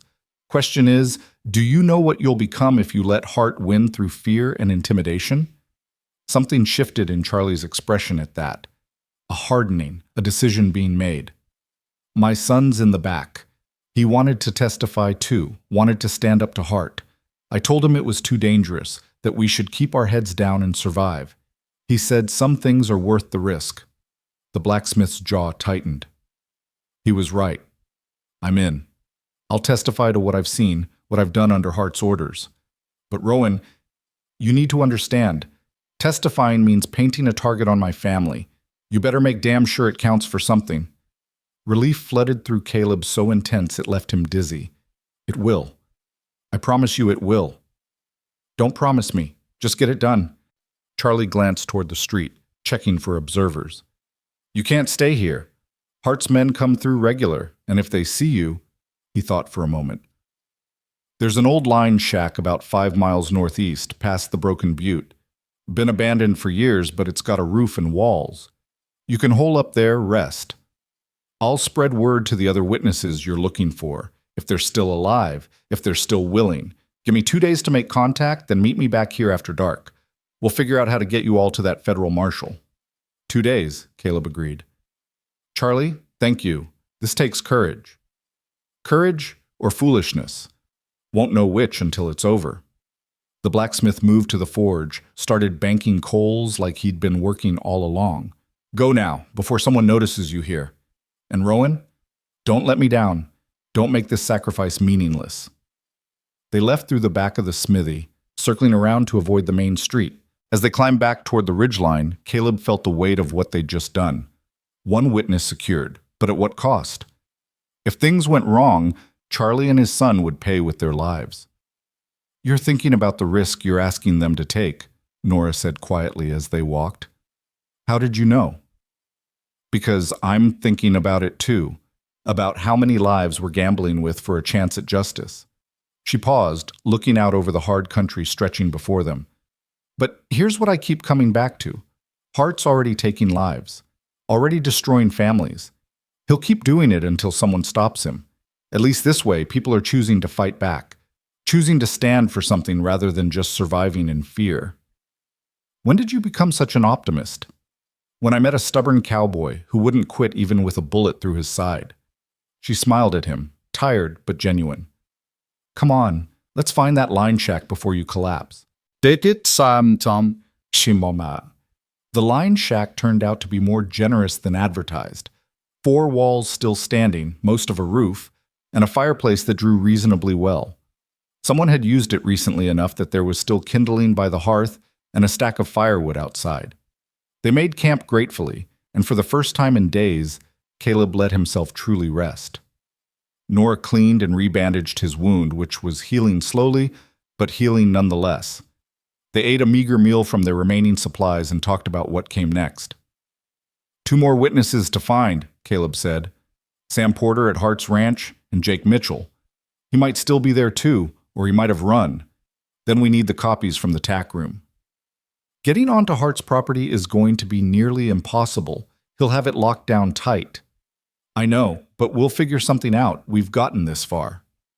This far meaning alive, but hunted, wounded, and down to our last handful of bullets? Exactly. Could be worse. Nora laughed despite herself. Your sense of perspective is deeply skewed, Rowan. They fell asleep as afternoon faded to evening, both too exhausted to keep watch properly, trusting to luck and location to keep them safe.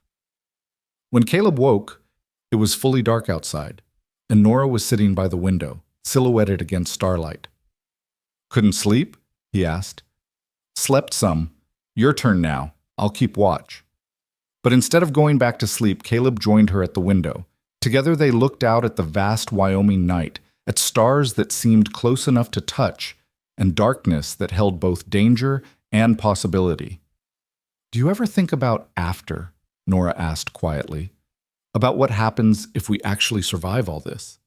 More and more lately. You? Same. Tom and I used to talk about opening a boarding house, somewhere clean and safe, where travelers could rest without fear. After he died, that dream felt impossible, like it belonged to a life I'd never get back. She paused, and when she continued, her voice was softer. But lately I've been thinking maybe it's not impossible. Maybe it's just different now. Different people, different circumstances, but the same dream underneath. Caleb's heart was beating faster, understanding what she wasn't quite saying. Different people, he repeated carefully. Like who? She turned to look at him then, and even in the darkness he could see the vulnerability in her expression. Like a stubborn cowboy who refuses to quit, and a widow who's tired of running. Like 2 people who found each other bleeding under stars and decided to stand together. Nora, I'm not asking for promises, Caleb, not with everything still uncertain, with Hart still hunting us. But I need you to know, when you asked if I ever think about after, the answer is yes. And when I imagine it, you're there. In that boarding house, in that life. If that's something you'd want too.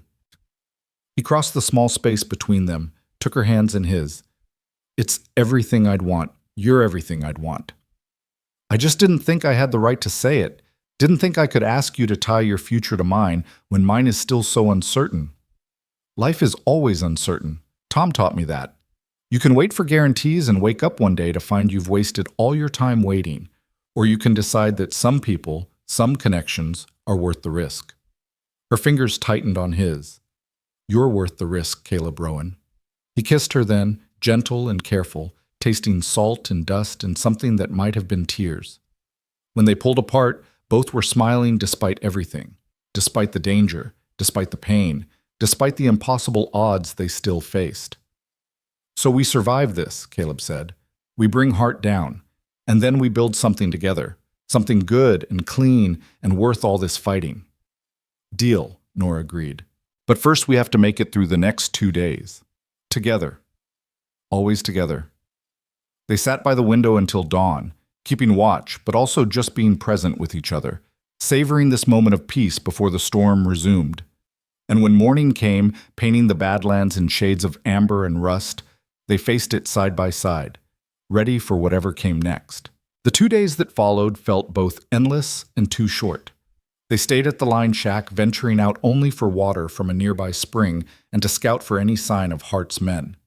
Caleb's wound continued its slow healing, and while he wasn't back to full strength, he could move without the constant threat of passing out. That would have to be enough. On the afternoon of the second day, as shadows were lengthening across the Badlands, Nora spotted a rider approaching from the direction of Red Fork. They watched from inside the shack, weapons ready, until the figure came close enough to identify. Charlie Dawes, riding alone, his posture tense but purposeful. Caleb stepped out to meet him, Nora covering from the doorway. The blacksmith dismounted heavily, looking like a man who'd aged years in just 2 days. "I found them," Charlie said without preamble. "Porter and Mitchell, both still alive, both still willing to testify. But Rowan, the situation's worse than you know." "How much worse?" "Hart's declared martial law on his own land. Anyone leaving the ranch property without permission gets shot on sight. He's brought in more men, not ranch hands, but hired guns. Professional killers. He's turned that place into a fortress." Charlie wiped sweat from his forehead despite the cooling air. "Porter managed to get a message out through a supply wagon driver. Says Hart's getting paranoid, sees conspiracies everywhere. He's convinced you have help from someone on the inside, and he's interrogating his own men trying to root out the traitor. That means Porter's in danger even if he doesn't do anything. Hart will eventually get around to questioning him." "Exactly, which is why Porter says if we're going to do this, it has to be now. He and Mitchell are ready to run, to testify, but they need help getting off the ranch, and you still need those copies from the tack room." Charlie shook his head grimly.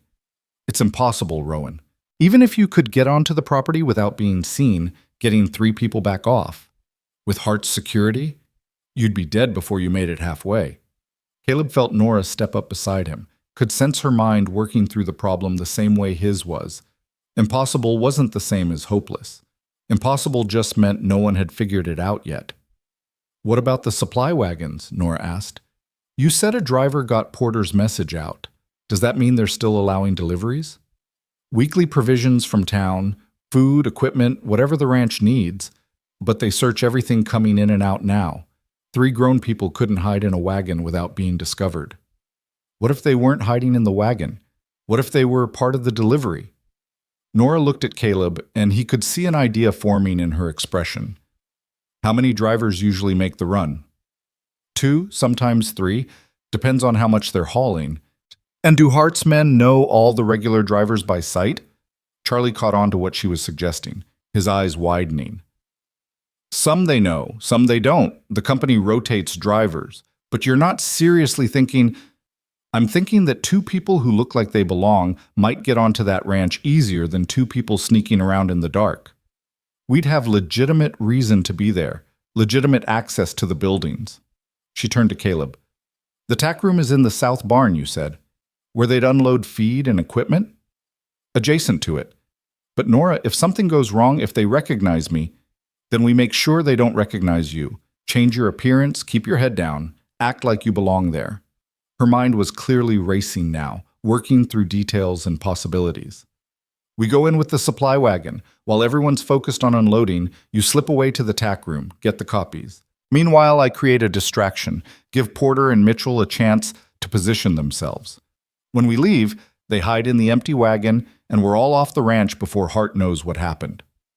It was audacious, maybe even brilliant, and absolutely terrifying in its simplicity. So many things could go wrong. But Caleb couldn't think of a better alternative, and time was running out for Porter and Mitchell. "When's the next supply run?" he asked Charlie. "Tomorrow morning. Leaves town at dawn, arrives at the ranch around mid-morning. Can you get us on that wagon? Make it look legitimate? Charlie was quiet for a long moment, weighing the risk against the possibility. My cousin runs the freight company. He owes me favors, and he's no friend of Hart's. Lost a contract because he wouldn't look the other way on some suspicious shipments. He might be willing to help. The blacksmith's jaw set in determination. All right, I'll talk to him tonight. If he agrees, you'll need to be in Red Fork before dawn. I'll have clothes ready, make you look like drivers. But Rowan, understand, if this goes wrong, my cousin's business is finished, possibly his life too. I understand. And Charlie, thank you for all of this.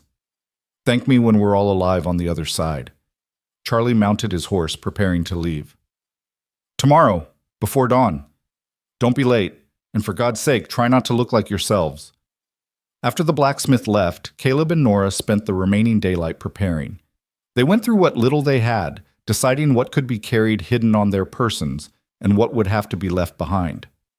Nora cut Caleb's hair shorter, changed the way it lay, and made him shave off the beard he'd grown during his recovery. When she was done, he looked in their small mirror and barely recognized himself. Your own mother wouldn't know you, Nora said with satisfaction. Let's hope Hart's men are less observant than my mother would be. He studied her in turn. What about you? You look too memorable as you are. Memorable how? She raised an eyebrow, but he could see she was pleased despite the circumstances. Like someone who'd haunt a man's dreams. We need you to look ordinary, forgettable. They worked on her appearance together, pulling her hair back severely, adding dirt to dull its shine, changing her posture to be more stooped and less confident. It was remarkable how small changes could alter someone's entire presence. By the time they were done, she looked like a different person. A tired working woman used to hard labor and harder circumstances. That night, neither of them slept much. They went over the plan repeatedly, trying to anticipate every possible problem and solution. What if they were questioned? What if Porter and Mitchell couldn't get to the wagon?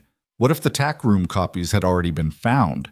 Each scenario got discussed, analyzed, given a contingency plan that was probably inadequate but better than nothing. As midnight approached, Nora moved to sit beside Caleb where he was checking their hidden weapons for the dozenth time. Are you afraid? She asked quietly. Terrified. You? Same, but also... She paused, searching for words. Also more alive than I felt in 2 years. Like everything before this was just existing, and now I'm actually living again. Does that make sense? Perfect sense. I feel it too. He set aside the pistol he'd been checking, took her hand. When I was lying there bleeding, waiting to die, I thought my life had been wasted. Thought I'd done nothing that mattered, left nothing behind that would prove I'd existed.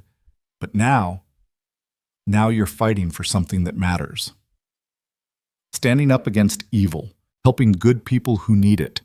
She squeezed his hand. Tom would have liked you, would have respected what you're trying to do. I wish I could have known him. He'd have said you were too stubborn for your own good. Then he'd have helped you anyway because that's who he was. Her voice went soft with memory and grief and something that might have been acceptance. I think he'd be happy that I found someone willing to stand and fight rather than run. Think he'd approve of us. Us, Caleb repeated, letting the words settle. I like the sound of that.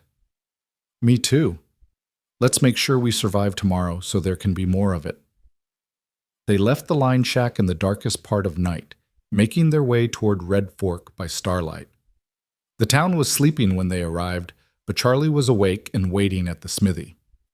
He had clothes ready as promised, worn canvas pants and shirts that smelled of horses and hay, the kind of practical garments freight handlers would wear. My cousin's waiting at the warehouse, Charlie said as they changed. He'll brief you on the route, what to expect. He's put in a note to the ranch foreman saying he's sending new drivers because his regular men are sick. It's thin, but it might hold. It'll have to. Caleb strapped his pistol under his loose shirt, positioned where he could reach it quickly, but it wouldn't be visible. Nora did the same, adding a knife in her boot for good measure. Charlie walked them to the freight warehouse on the edge of town, where a heavily built man in his 40s was hitching horses to a wagon loaded with supplies. He looked up as they approached, his expression skeptical. These are the two fools who want to walk into Hart's fortress? He asked Charlie. Jack, this is important. These people are trying to stop Hart from... I know what they're trying to stop. That's why I'm helping, not because I think it's smart. Jack finished with the harness, turned to face them fully. I'm Jack Dawes. I run freight through here, have for 15 years. Hart's been squeezing honest businesses since he showed up, forcing us to haul his stolen goods, look the other way on his crimes. So yeah, I'll help you. But you need to understand the reality. We're listening, Caleb said. The ranch is tight. Guards at the main gate, patrols along the fence line, and Hart's been adding more security since you disappeared. They'll check the wagon when you arrive, might even check you. You'll need to sell it. Act tired, bored, like this is just another delivery. Any hint of nervousness and they'll investigate further. Jack pulled out a paper, sketched a rough map. Wagon goes to the main supply building here. South barn where you need to go is about 50 yards away. There'll be activity, ranch hands, guards, people doing normal work. You'll have to move natural, like you've got every right to be there. Understood. What about getting people off the ranch hidden in the wagon? Empty wagon coming back draws less attention than full one going in. After you unload, they'll usually let you go without much searching, but if they have any reason to be suspicious, they'll check everything. Your people will need to be well hidden, completely silent, and lucky. It sounded impossible hearing it laid out so plainly. But impossible was what they'd been doing since Nora found Caleb bleeding under the stars. One more impossibility wouldn't make much difference. They loaded up just before dawn, climbing onto the wagon seat while Jack gave them final instructions. Follow the main road south. It'll take you straight to the ranch gates. Trip usually takes about 2 hours. Don't rush, don't dawdle. Just be normal. He looked at them both seriously. You seem like decent people. For what it's worth, I hope you make it. So do we, Nora said with feeling. The ride to Hart's ranch was one of the longest 2 hours of Caleb's life. Every rider they passed could be someone who'd recognize him. Every distant figure could be a scout reporting back to Hart. But they kept moving, kept acting like they belonged, and slowly the miles fell away behind them. Hart's ranch appeared as the sun was climbing toward midday. A sprawling complex of buildings surrounded by fencing that looked more suited to keeping people in than keeping cattle contained. Guard towers had been added at intervals, manned by armed men who watched the approaches with cold efficiency. Here we go, Nora murmured as they approached the main gate. Remember, bored and tired. 2 guards stopped them at the gate, hands resting casually on their pistols. State your business. Supply delivery from Dawes Freight, Caleb said, keeping his voice flat and disinterested. Got a note here from the foreman. He handed over the paper Jack had provided. The guard read it slowly, looking up several times to study their faces. Caleb forced himself to meet the man's eyes briefly, then look away, the kind of bored indifference that workers showed authority everywhere. New drivers? The guard said. It wasn't quite a question. Regular guys got sick, food poisoning or something. We drew the short straw. Caleb gestured at the wagon. You want to check the load? Or can we get this unloaded? Got another delivery after this. The guard walked around the wagon, poking at the supplies with casual thoroughness. Caleb's heart hammered against his ribs, but he kept his expression neutral, even slightly annoyed at the delay. Beside him, Nora was examining her fingernails like this was the most tedious part of her day. All right, you're clear, the guard finally said. Take it to the main supply building, the big one straight ahead. Check in with Foster there. He'll tell you where to unload. They rolled through the gate into Hart's domain. The ranch was massive, buildings scattered across several acres, corrals full of horses and cattle, men working everywhere. Caleb kept his eyes forward, focused on the supply building, trying not to look like he was searching for anything. The supply building was controlled chaos, men moving crates and equipment, voices shouting orders, the smell of hay and leather and sweat. They pulled the wagon to a loading area where a thin, nervous-looking man with ledgers approached them. Dawes delivery? The man asked. That's right. You Foster? I am. Got your delivery list? Nora handed over the paperwork while Caleb climbed down from the wagon, stretching like his back hurt from the ride. From this position, he could see the south barn, close, maybe 70 yards away, with several people moving in and out of it. Getting there would require perfect timing and a lot of luck. Foster was directing ranch hands to start unloading when a commotion broke out near the main house. Raised voices. Someone shouting. Everyone's attention swiveled that direction, including the guards who'd been watching the supply area. Nora caught Caleb's eye, gave him the smallest nod. This was it, their chance. "Hey," she said to Foster, pitching her voice loud enough to be heard over the general noise. "That mule of yours in the corral looks sick. You know it's got colic? Left untreated, it'll kill the animal." Foster's attention snapped to her. "What? Which mule?" "The gray one. See how it's standing? Classic symptoms. Someone should look at it now before it gets worse. I grew up around horses. I know what I'm talking about." As Foster and several ranch hands hurried toward the corral to check on the potentially sick mule, Caleb moved. He walked purposefully toward the south barn, carrying an empty feed sack like he had business there, just another worker doing another job.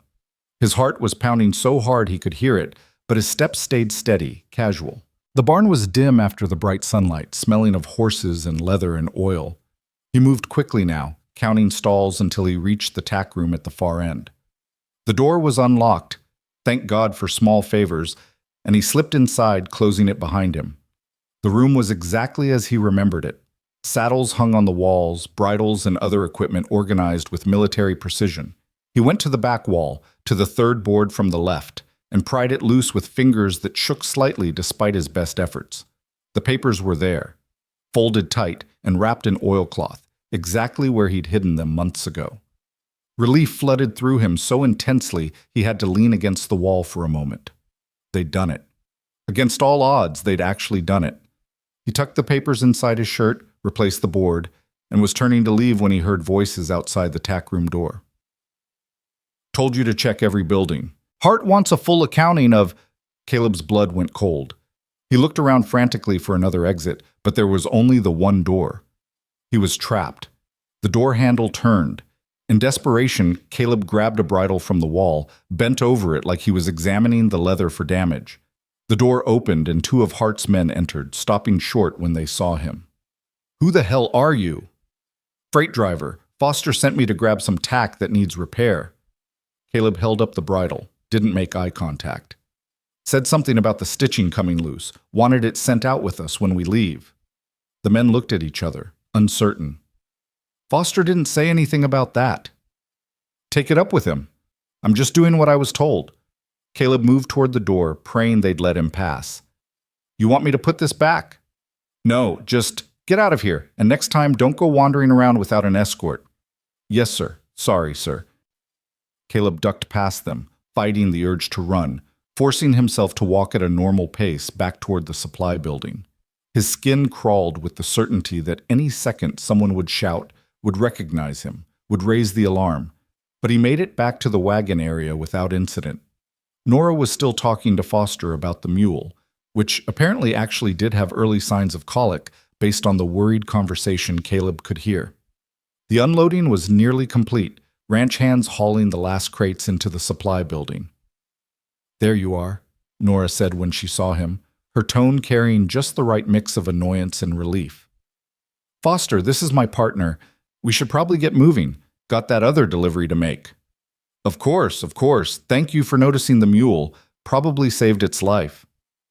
Foster was already turning back to his ledgers, his attention divided among a dozen different concerns.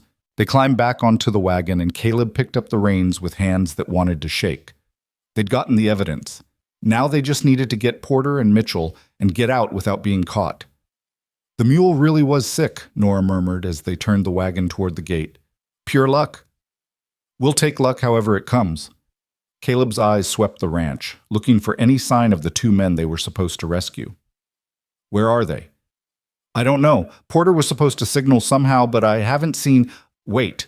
Nora's hand tightened on his arm. "There. By the bunkhouse. Two men standing together, one of them smoking." Caleb looked. Two ranch hands, appearing to share a break, but something about their posture was tense, waiting.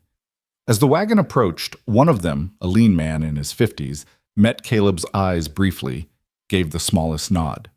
Porter. And the younger man beside him had to be Mitchell. They passed the bunkhouse without slowing, but Caleb saw Porter stub out his cigarette and start walking, Mitchell following. They were angling toward the gate, moving like they had every right to be there, just ranch hands heading to check fence lines or water sources.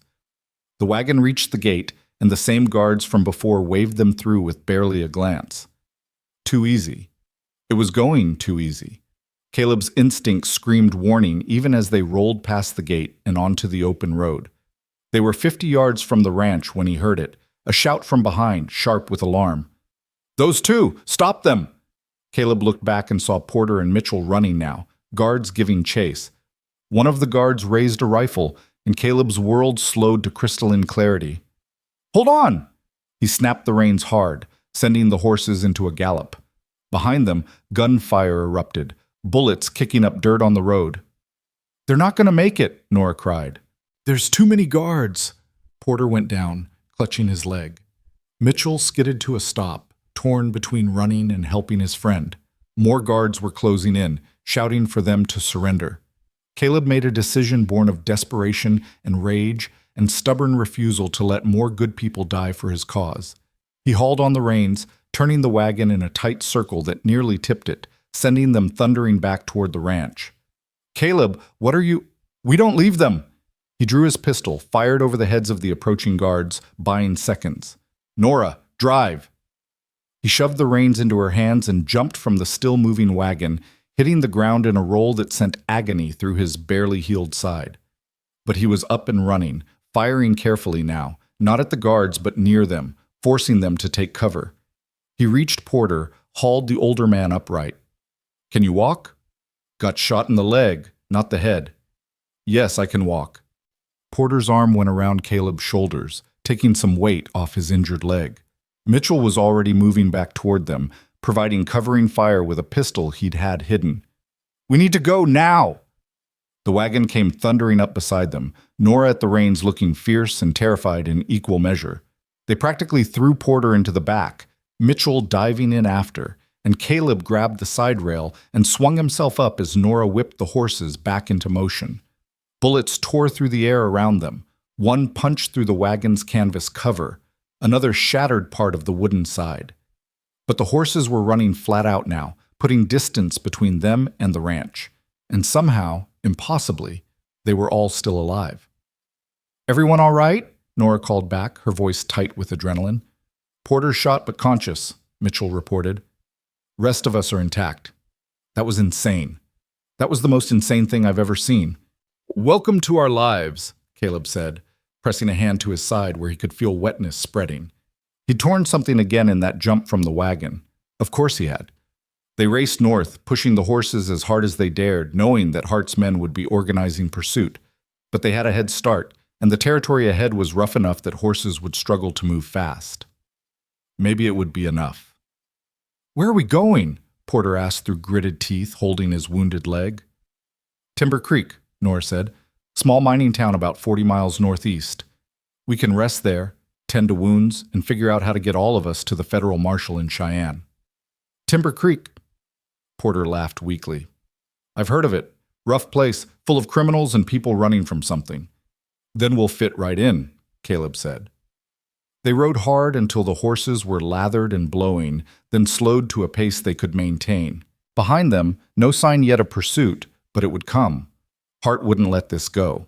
Not when they'd gotten evidence, witnesses, and done it right under his nose. As the adrenaline faded, pain came rushing back. Caleb's side was a constant scream now, and he could feel blood soaking through his bandages again. But he was alive. They were all alive.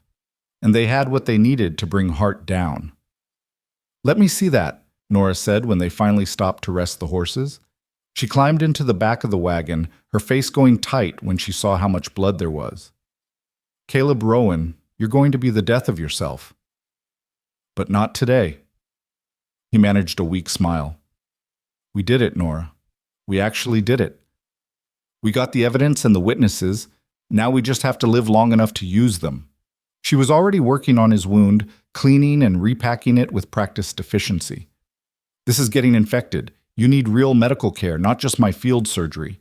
Add it to the list of things we'll worry about later." Porter watched them work with obvious curiosity. "You two, how long have you known each other?" "Feels like forever," Nora said. Actually, about 2 weeks. 2 weeks, and you're willing to die for each other. That's either love or insanity. Probably both, Caleb said, meeting Nora's eyes. Definitely both. Mitchell had been keeping watch while they worked, and now he called out softly, "Riders, coming from the south, at least 6 of them." Everyone froze. 6 riders meant a serious pursuit force, probably some of Hart's best men. The horses were exhausted from their run, couldn't sustain another hard gallop, which meant they had to make a stand or find another way. "How far to Timber Creek?" Caleb asked. 20 miles, maybe less, Nora said. "But we can't outrun them that far." "Then we don't outrun them. We outsmart them." Caleb looked around, assessing the terrain. They were in broken country, lots of draws and ravines, scattered rock formations. "Porter, can you shoot with that leg?"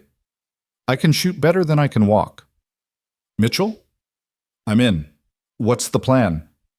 "We split up. Porter and I take the wagon and keep heading northeast, make it obvious, leave a trail they can follow. You and Nora take the horses, circle around through that draw to the east. Give it 30 minutes, then come at them from behind while they're focused on us." "That's putting yourself in danger as bait," Nora protested. "I'm already a target. Might as well use it." He touched her face gently. "Trust me. We've made it this far. We'll make it through this too." She looked like she wanted to argue, but Mitchell was already helping Porter transfer to the wagon, and the sound of pursuing riders was getting closer. Finally, Nora nodded. 30 minutes. Then we hit them hard." She kissed him quickly, fiercely. "Don't you dare die before I get back." "Wasn't planning on it." They separated, Nora and Mitchell disappearing into the draw with the 2 horses, while Caleb and Porter took the wagon and continued northeast at a pace just fast enough to keep ahead of pursuit, but slow enough to be followed.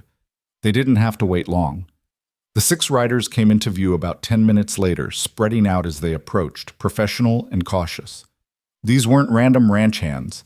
These were the hired guns Charlie had mentioned, the kind of men who killed for money and did it well. "Get ready," Caleb said quietly to Porter. "They'll try to box us in. Hit us from multiple angles. We need to hold them off until—" The lead rider called out, voice carrying across the broken ground. "Rowan, there's nowhere to run. Mr. Hart is willing to talk terms if you surrender now." "Hart's terms usually involve a bullet," Caleb called back. "I'll pass." "Your choice." The riders began closing in, rifles coming up. Caleb and Porter opened fire first, their shots forcing the riders to scatter and take cover. It became a running firefight, the wagon lurching over rough ground while bullets flew in both directions. Caleb drove with one hand and shot with the other, trying to keep them moving while Porter provided covering fire from the back.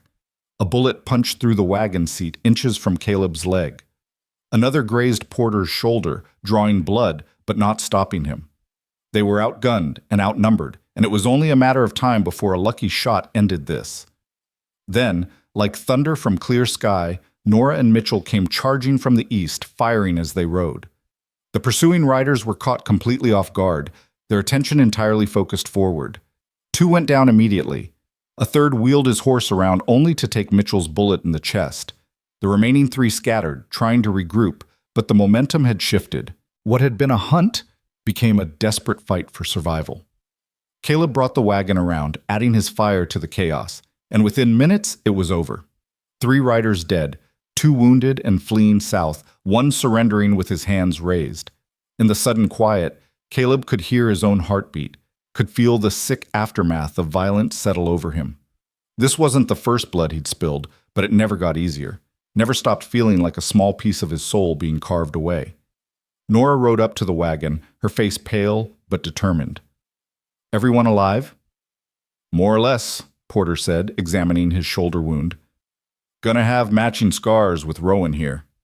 The surrendering rider sat his horse, hand still raised, fear evident in his face. "Please, I was just hired to track, not to kill. I don't want trouble." "Then you'll ride back to Hart with a message," Caleb said, voice hard. "Tell him I have evidence of his crimes. Tell him I have witnesses ready to testify. Tell him it's over. He can run or he can wait for the federal marshal. But either way, his empire is finished." The rider nodded frantically. "I'll tell him. I swear I'll tell him." "Then go." They watched the man gallop south, carrying Caleb's ultimatum back to Hart. Mitchell moved among the fallen, checking for any who might still be alive that needed help. It was grim work, but necessary. "We should move," Nora said quietly.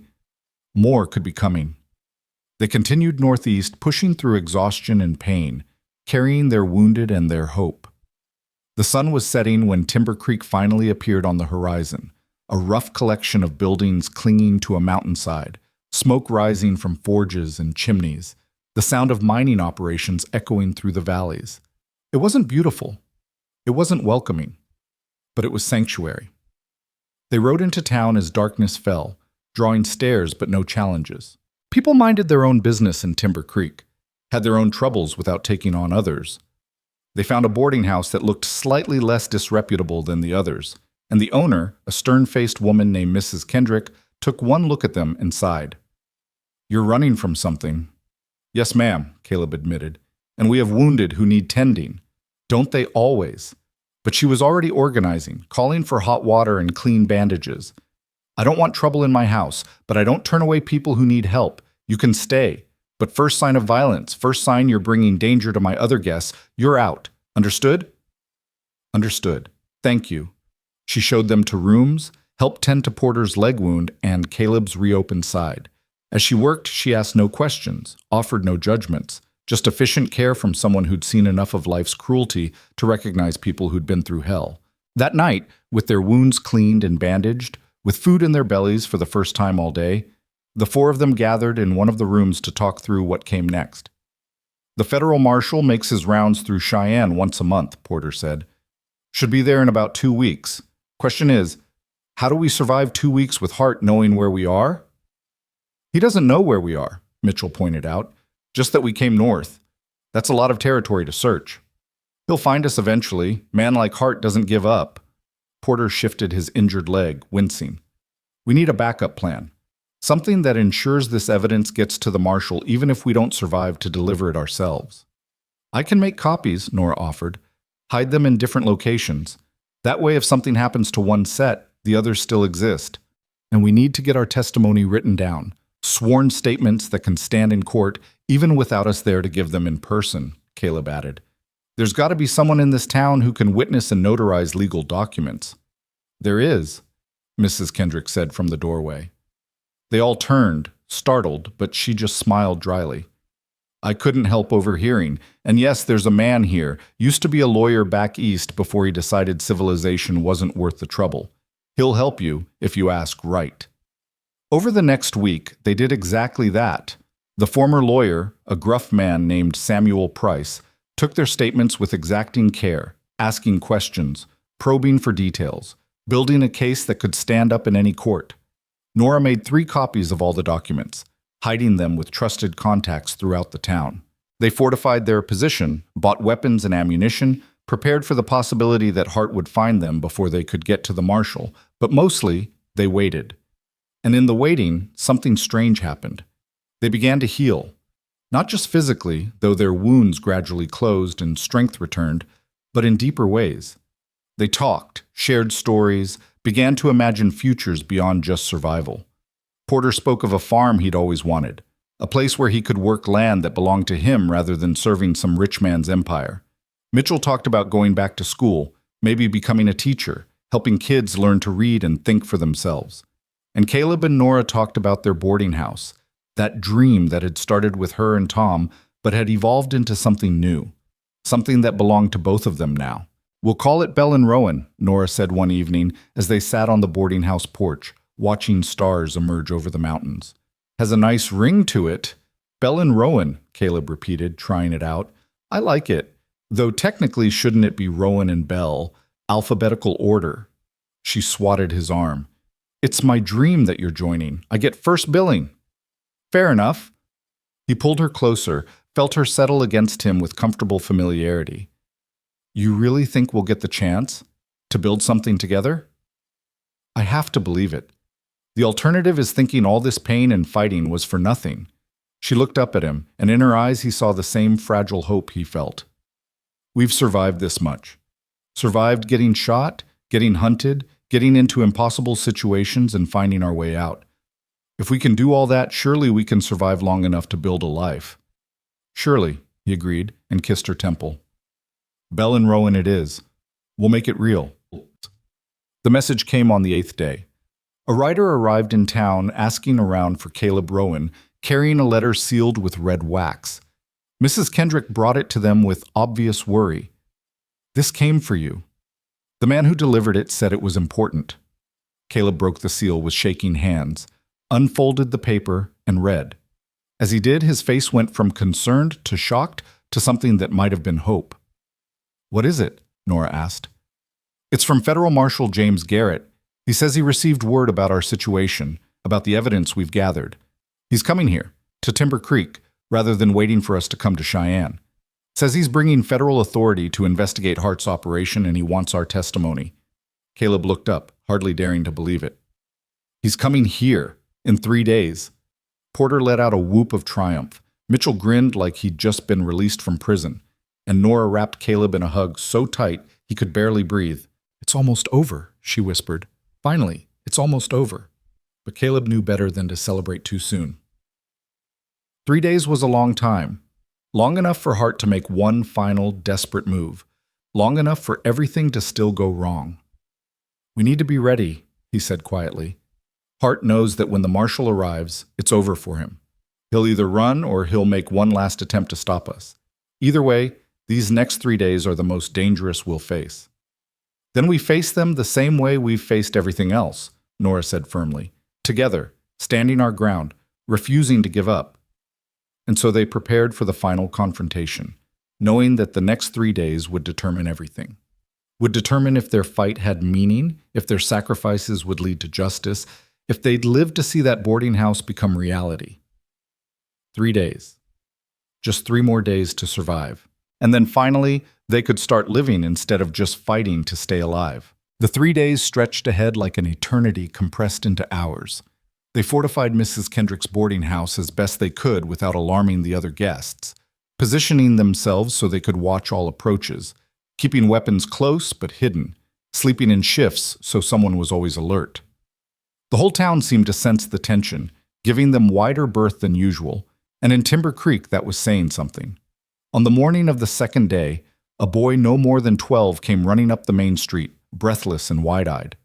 He found Caleb on the boarding house porch and thrust a crumpled note into his hands. Man gave me 2 bits to deliver this, said it was urgent. Caleb unfolded the paper, his blood going cold as he read. The handwriting was elegant, almost mocking in its precision. Mr. Rowan, you've been quite resourceful, I'll grant you that. But all things must end. The federal marshal will not reach Timber Creek. I have friends along every route, and accidents happen to lawmen who meddle in affairs beyond their understanding. However, I'm a reasonable man. Meet me at the old Chapman homestead at sunset tomorrow. Come alone, unarmed, and we'll discuss terms. Refuse, and I'll burn Timber Creek to the ground finding you. The choice is yours. Ezekiel Hart. Nora read over his shoulder, her face going pale. It's a trap. Obviously, it's a trap. Of course it is, but he's serious about burning the town. You've seen what he's capable of. Caleb crumpled the note in his fist. He's desperate now, cornered. That makes him more dangerous than ever. Porter limped out onto the porch, his leg healing but still weak. What's happened? Caleb showed him the note. The older man's jaw tightened as he read. He's bluffing. He wouldn't dare attack a whole town. Wouldn't he? He's already murdered homesteaders, burned families out. What's one mining town full of people he considers beneath him? Mitchell had joined them now, and his young face was set in grim lines. He'll do it, and he'll make sure everyone knows it was because of us. Then we don't give him the chance. Nora's voice was steel. We don't play his game. We stay here, stay fortified, wait for the marshal. And if Hart makes good on his threat? If he sends his men to torch this place? Caleb looked at each of them. Mrs. Kendrick has been good to us. This town has sheltered us, asked no questions. I won't repay that by bringing destruction down on innocent people. So what, you're actually considering meeting him? Nora's voice rose, rare emotion breaking through her usual control. Caleb, he'll kill you. That's the only reason for this meeting. He wants to eliminate you before the marshal arrives. Maybe. Or maybe he really does want to negotiate. Maybe he's realized he can't win this, and he's looking for a way out that doesn't end with him in federal prison. Even as Caleb said it, he didn't quite believe it. But the alternative, sitting here waiting while Hart potentially massacred an entire town, was unbearable. "You're not going alone," Nora said flatly. "If you're fool enough to walk into this, then I'm fool enough to walk in with you." Nora, don't. Don't try to protect me by leaving me behind. We're partners, remember? We stand together. That was the deal. Her green eyes blazed with determination and fear, and something deeper that made Caleb's chest ache. "You don't get to sacrifice yourself and call it nobility. That's not how this works." Porter cleared his throat. "She's right. You go alone, you're dead. But if we're smart about this, if we plan it right, maybe we can turn his trap back on him." "How?" Mitchell asked. "He'll have men positioned everywhere around that homestead. The second Rowan shows up, they'll gun him down. Unless we get there first, scout the location, find his men, neutralize them before the meeting." Porter was warming to the idea now, his tactical mind working through possibilities. "I can't move fast with this leg, but I can still shoot. Mitchell's young and quick, and Mrs. Bell here is worth any 3 normal men in a fight." "Don't forget Samuel Price," Mrs. Kendrick said from the doorway, making them all jump. She'd been so quiet they hadn't noticed her approach. "The lawyer. He was a sharpshooter in the war before his conscience got the better of him. He's been listening to your story this whole week, and I know him well enough to say he'd help if you asked." "Mrs. Kendrick, we can't ask civilians to risk their lives," Caleb started. "Young man, everyone in this town is running from something or someone. We're all familiar with men like Hart, with the kind of power that crushes ordinary people because it can. You're actually trying to stop one of them. That makes you the least civilian person here." She crossed her arms, her stern face softening slightly. "Besides, I've grown fond of you all. Be ashamed to let Hart kill you when we could prevent it." The plan came together over the next hours, refined and argued over, picked apart and rebuilt. They'd go to the Chapman homestead early, a full day early, and scout every inch, find Hart's men, their positions, their numbers. Then, when Hart arrived expecting to spring his trap, they'd spring theirs instead. It was risky, maybe suicidal, but it was better than sitting helplessly or walking blindly into death. Samuel Price turned out to be a tall, weathered man in his 60s with calm eyes and steady hands. When they approached him about helping, he listened without interruption, then simply nodded. "I left the law because I couldn't stomach defending guilty men anymore, but I never stopped believing in justice. If you're offering me a chance to help deliver it, I'm in." They left Timber Creek before dawn on the 3rd day, 5 of them on horseback, moving through country that was just beginning to lighten with approaching sunrise. Porter had insisted on coming despite his leg, and no amount of argument would dissuade him. Mitchell rode with the nervous energy of youth facing something that could end his life before it had really begun. Samuel Price was calm as still water, his rifle held with comfortable familiarity. And Nora rode beside Caleb, her presence both comfort and terror. Comfort because he couldn't imagine facing this without her. Terror because if something happened to her, if his choices got her killed, he'd never forgive himself. The Chapman homestead had been abandoned for years, victim of one of Hart's early land grabs. The buildings were weathered and sagging, windows broken, doors hanging crooked. It sat in a small valley surrounded by low hills covered in sage and rock, perfect for an ambush, which was exactly why Hart had chosen it. They approached from the east, using the hills for cover, and spent the morning methodically searching. They found Hart's men by mid-afternoon, 6 of them positioned in strategic locations around the homestead, well hidden and clearly professional. Samuel spotted 2 more on the ridge to the north, likely scouts meant to give warning if anyone approached from that direction. 8 men, Porter said quietly as they regrouped in a draw out of sight. Plus however many Hart brings with him. We're outnumbered at least 2 to 1. "But we have surprise," Mitchell countered. "They're not expecting anyone until tomorrow at sunset. Right now they're just watching an empty building, probably bored." "Bored men make mistakes," Samuel agreed. "We take them quiet, one at a time, starting with those scouts. Remove them from the equation before Hart even arrives." They spent the rest of the afternoon doing exactly that. It was tense, dangerous work, approaching armed men without being seen, neutralizing them without raising alarm. Porter couldn't move quickly enough for the close work, so he positioned himself as sniper support, his rifle covering each operation from a distance. Samuel moved like a ghost, his war experience evident in every careful step. Mitchell had the reckless courage of youth, throwing himself into danger with barely a thought. And Nora was precise and efficient, doing what needed doing without hesitation. By the time the sun was setting, they'd captured or disabled 7 of Hart's men. The 8th had somehow slipped away, disappearing into the hills before they could reach him. It was a problem. He could warn Hart, could change the entire dynamic, but there was nothing to do about it now except prepare for the possibility that Hart would know his trap had been compromised. They secured their prisoners in the homestead's old root cellar, bound and gagged but alive. Caleb had no desire to kill men who were just following orders, men who might have families, who might be as trapped by Hart's power as anyone else. Let the federal marshal sort them out. Night fell, and they took positions around the homestead, waiting. The moon rose, nearly full, painting everything in silver light. Caleb found himself thinking about the night Nora had found him, how the stars had seemed cold and distant, how he'd thought he was dying alone, how wrong he'd been, how one person's choice to stop, to help, to care, had changed everything. "What are you thinking about?" Nora whispered from beside him. They were sheltered behind the old barn, watching the approach from the south. "About stars, about fate, about how lucky I was that you came along when you did." "Luck had nothing to do with it. I chose to help. You chose to keep fighting. We both chose to stand together." She was quiet for a moment. "Caleb, if this goes wrong tomorrow, if Hart, don't. Let me finish. If this goes wrong, I need you to know that these weeks with you have been the most alive I've felt since Tom died. You reminded me that I could be more than just a ghost moving through the world. You gave me a reason to hope again." Her hand found his in the darkness. "Thank you for that. Whatever happens tomorrow." "Nothing's going to happen tomorrow except Hart facing justice and us walking away to build that boarding house." He squeezed her hand. "I'm not losing you now. Not when we're so close to actually having a future. Promise me." "I promise."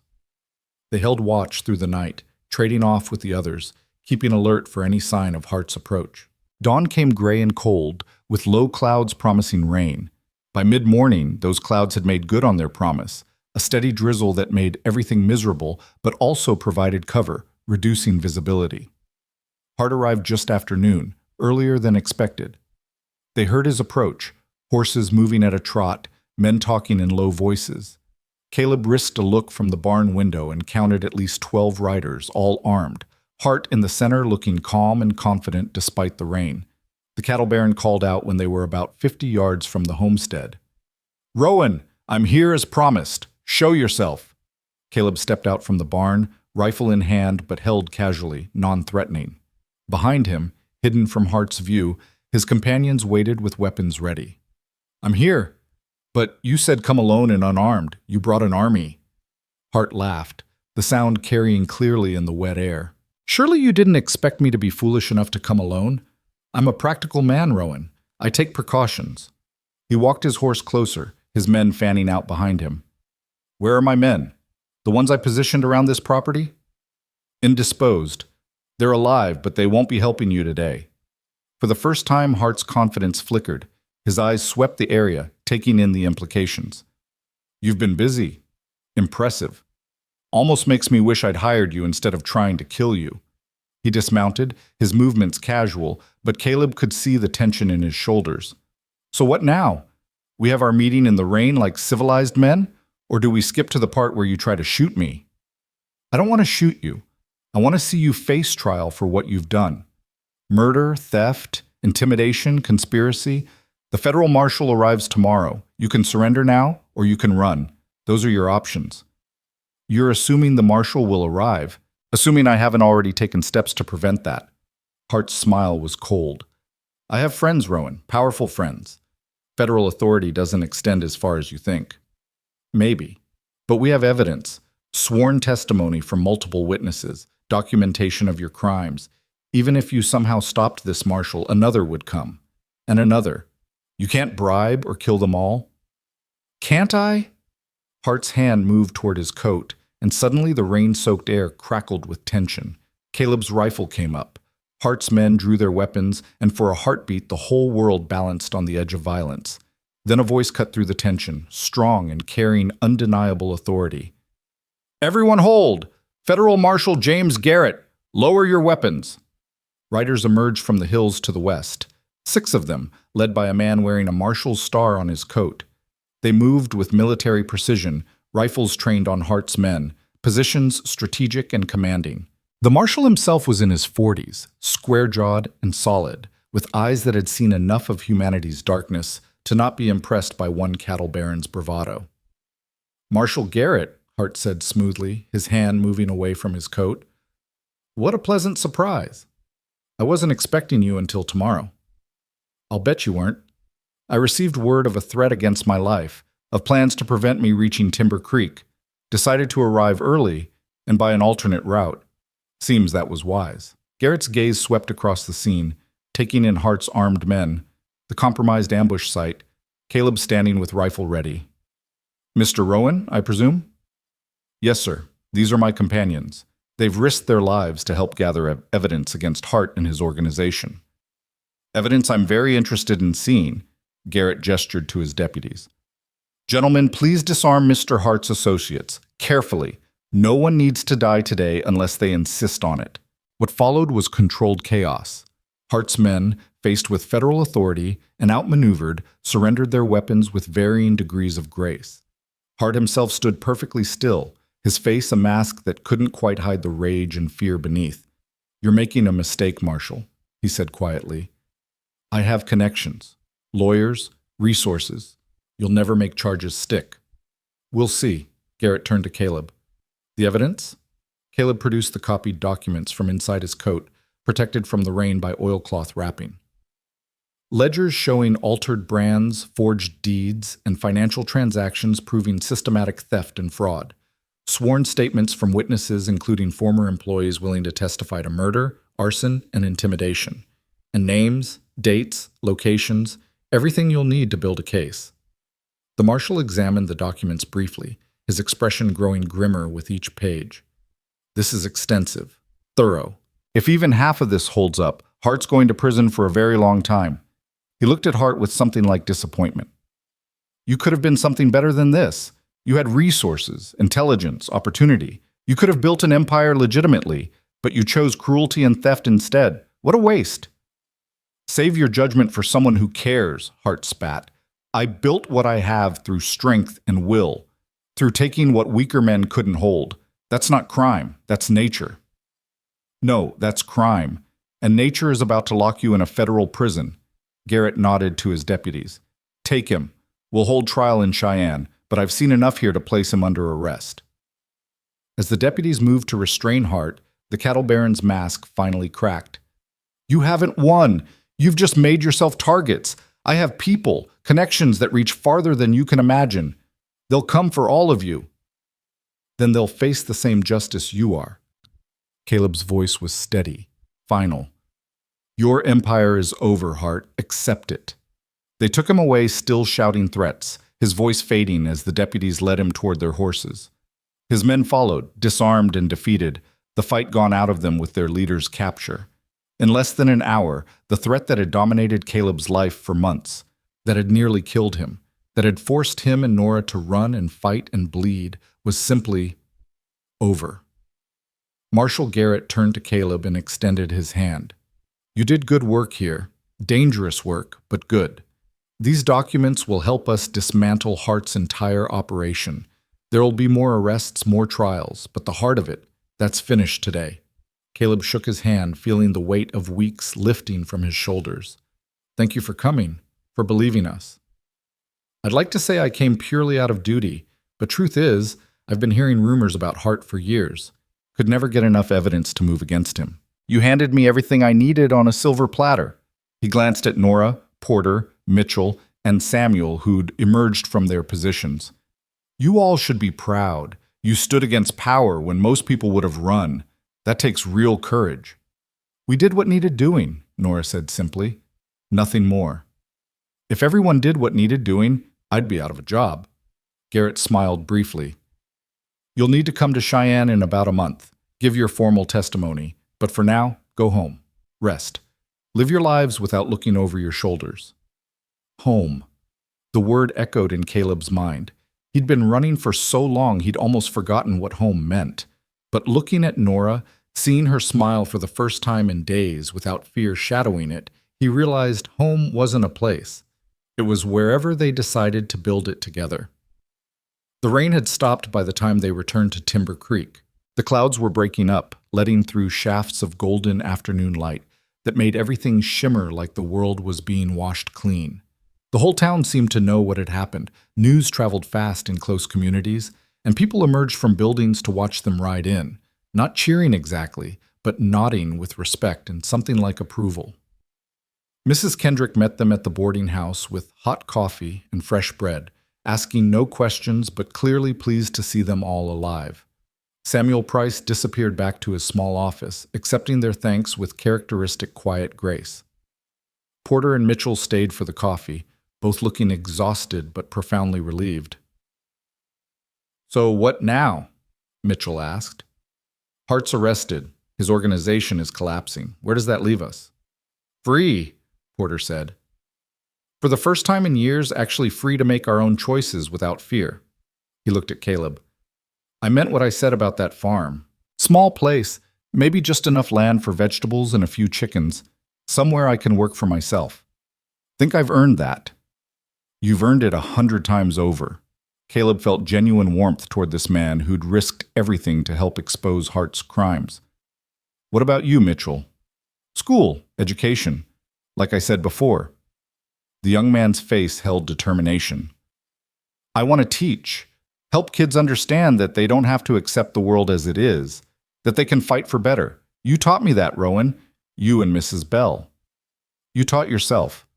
We just gave you opportunity." Nora smiled at him. "You'll make a fine teacher. Those kids will be lucky to have you." They talked until the sun was setting, making plans, sharing dreams that had seemed impossible just days ago, but now felt within reach. Eventually, Porter and Mitchell left to find their own lodgings, leaving Caleb and Nora alone on the boarding house porch as stars began emerging overhead. "So," Nora said softly, "we actually did it. We survived. Hart's going to prison, and we're here, alive, free to do whatever we want." "Whatever we want," Caleb repeated, testing the words. "That's a dangerous amount of freedom. What do we want?" "I know what I want." She turned to face him, and in the lamplight spilling from the windows, her face was beautiful and certain. "I want that boarding house we talked about, Bell and Rowan. I want to build something good and clean and honest where people can rest safely. I want to wake up every morning knowing I'm making something better instead of just running from something worse. And I want to do it with you." Caleb's heart was so full it felt like it might burst. "I want that too. All of it. But Nora, I need to say something first. Need you to understand what you mean to me. Caleb, please. Let me finish." He took both her hands, held them gently. "When you found me bleeding under those stars, I was ready to die. I'd given up. But you refused to let me quit. You fought for my life when I'd stopped fighting for it myself. And then you stood beside me through everything that followed, the running, the danger, the impossible odds. You saved my life not once, but a dozen times. Not just from bullets, but from hopelessness." Tears were sliding down Nora's cheeks now, catching the lamplight. "You saved me too, from becoming just a ghost, from forgetting how to live. Then let's keep saving each other, every day, for as long as we have." He pulled her close, rested his forehead against hers. "Marry me, Nora Bell. Build this life with me. Not because we're running from something, but because we're running toward something better, together." She laughed through her tears, and it was the most beautiful sound he'd ever heard. "Yes, God, yes, of course, yes." They kissed as the stars wheeled overhead, the same stars that had witnessed so much pain and struggle, now bearing witness to joy, to hope, to two people who'd found each other in darkness and chosen to walk toward light together. When they finally pulled apart, both were smiling wide enough to hurt. "When?" Nora asked. "When do we do this?" "Soon. After we testify in Cheyenne, after we're sure Hart's going to stay locked up. Then we find our place. Timber Creek's as good as anywhere, and we build our boarding house, our home, our life. Bell and Rowan. Bell and Rowan, he agreed. Open to travelers, outcasts, anyone who needs a safe place to rest. We'll make it everything we dreamed. Everything and more. The next month passed in a blur of activity and adjustment. They traveled to Cheyenne and gave their testimony at Hart's trial, watching as the man who'd terrorized 3 counties was sentenced to 20 years in federal prison. His assets were seized, his lands redistributed to the families he'd stolen from. Justice wasn't perfect. It couldn't bring back the dead or undo years of suffering, but it was something. It was closure. Porter bought his small farm just outside Red Fork, and Charlie Dawes visited often, the 2 old men finding friendship and shared survival. Mitchell enrolled in a teaching program in Cheyenne, already planning how he'd help shape young minds toward justice and courage. And Samuel Price returned to Timber Creek, occasionally helping with legal matters, but mostly just enjoying his chosen exile from a world that had exhausted him. Caleb and Nora stayed in Timber Creek, drawn to the town that had sheltered them in their darkest hour. They found a property on the eastern edge, a sturdy 2-story building that had once been a hotel before the mining declined. It needed work, but the bones were good, and the price was right. They spent late summer and early fall renovating, turning the neglected building into something warm and welcoming. They stripped old wallpaper and replaced it with fresh paint.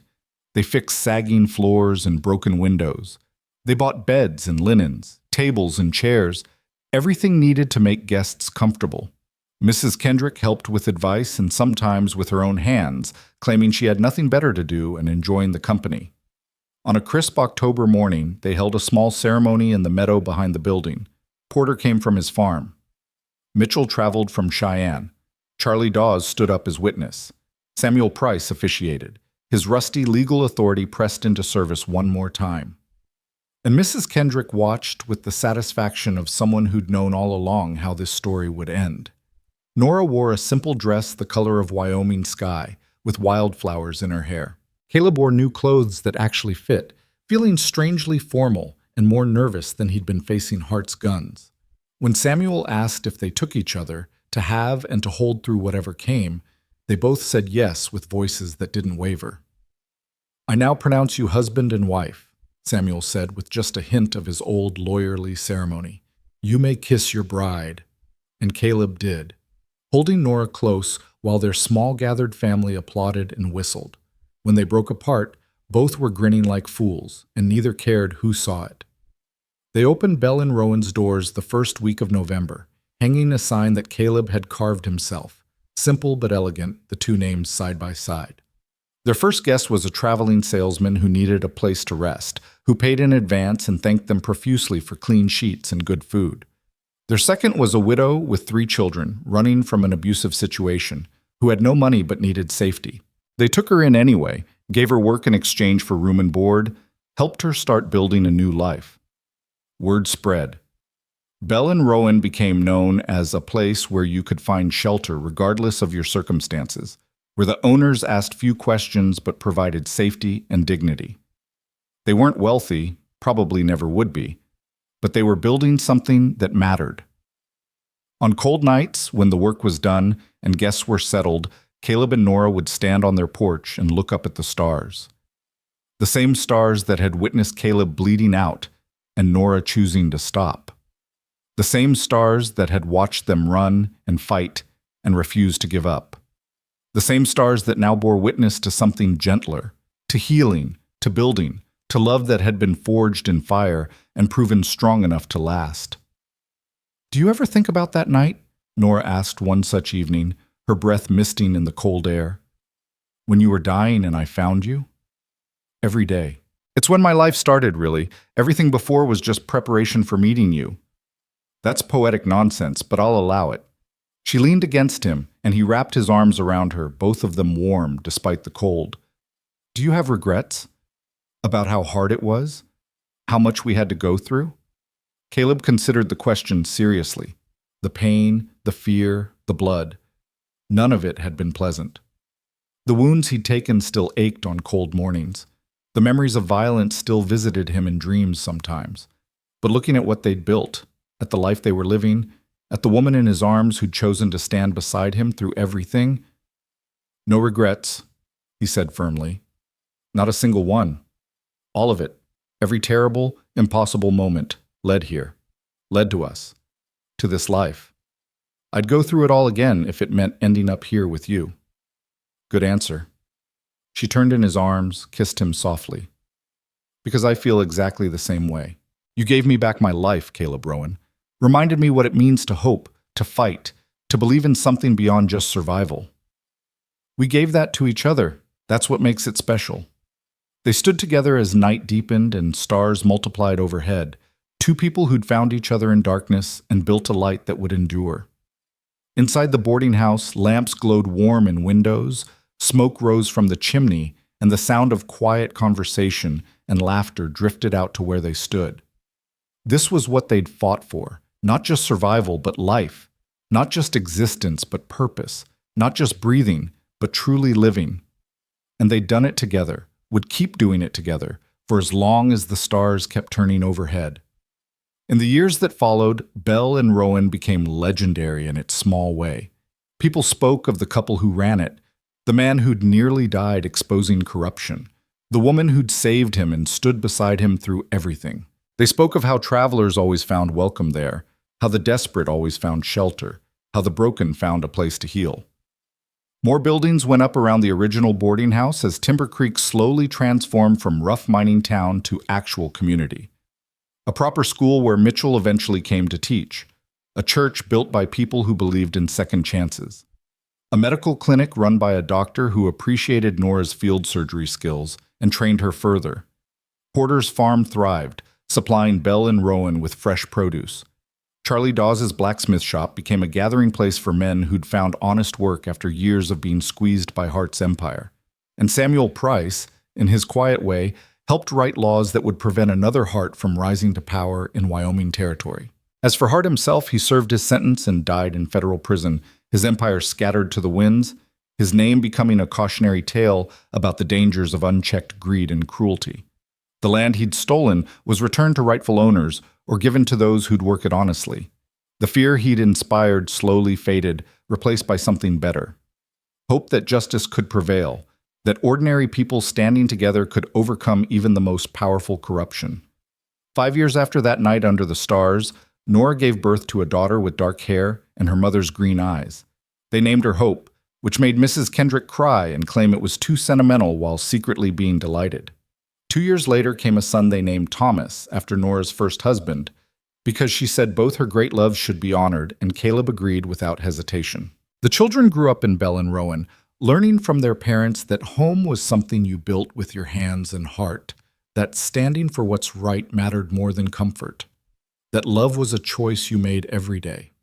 They heard the story of how their parents met, the dramatic version with shooting and chasing, and the quieter, true version about choosing to stop, to help, to stand together against impossible odds. And every year on the anniversary of that night, the night Caleb was shot and left for dead, the night Nora found him and refused to let him die, they'd stand together under the stars. Sometimes just the two of them, sometimes with their children, sometimes with the extended family of friends and guests who'd become permanent parts of their lives. They'd look up at that vast Wyoming sky, at stars that witnessed everything and judged nothing, and they'd remember. Remember the pain and fear, yes, but more importantly, remember the choice to keep fighting. Remember that love could bloom in the darkest circumstances. Remember that two people who refused to give up could change not just their own fates, but the fates of everyone around them. "Do you ever wonder what would have happened if I hadn't stopped that night?" Nora asked once, years into their marriage, their children asleep upstairs, the boarding house quiet around them. "I'd be dead," Caleb said simply, "and you'd still be running. We'd both be less than we are." "Do you think it was fate? That we were meant to find each other?" He considered this, holding her close. "I think you made a choice to stop. I made a choice to keep fighting. We both made choices to stand together. Maybe that's what fate is. Just people making the right choices at the right time and building something bigger than themselves." I like that definition. She kissed him softly. "Here's to making good choices. Here's to making them together. And so the years passed, full and rich and occasionally difficult, but never regretted. Belle and Rowan stood as testament to what two people could build when they chose love over fear, hope over despair, standing together over running apart. It wasn't always easy. They had fights and struggles, lean winters and hard decisions, but they faced everything the way they'd faced Hart, side by side, refusing to quit, trusting each other completely. On the night of their 20th anniversary, with their children grown and starting their own adventures, with Belle and Rowan thriving under the care of managers they trusted, Caleb and Nora took a trip. They rode back to the place where it had all begun, that stretch of road where he'd been shot, where she'd found him, where everything changed. The land looked different now. Hart's ranch was gone, broken up and sold, the buildings torn down or converted to better purposes. The creek where they'd camped was still there, still running clear and cold, and the stars overhead were exactly the same, constant, eternal, bearing witness to all the small human dramas playing out beneath them. They made camp like they had that first night, though with better supplies and less desperation. As the fire burned down to embers, Nora curled against Caleb's side, both of them older now, more weathered, marked by time and life, but still fundamentally themselves. "Thank you," Caleb said quietly into the darkness. "For what?" "For stopping. For choosing to help a stranger bleeding under the stars, for standing with me through everything that followed, for building this life with me, for 20 years of waking up beside you and thinking I'm the luckiest man alive." Nora was quiet for a moment, and when she spoke, her voice was thick with emotion. "You saved me as much as I saved you, gave me reason to stop running, to build instead of just survive, reminded me that life could be about more than just enduring. That's the greatest gift anyone ever gave me."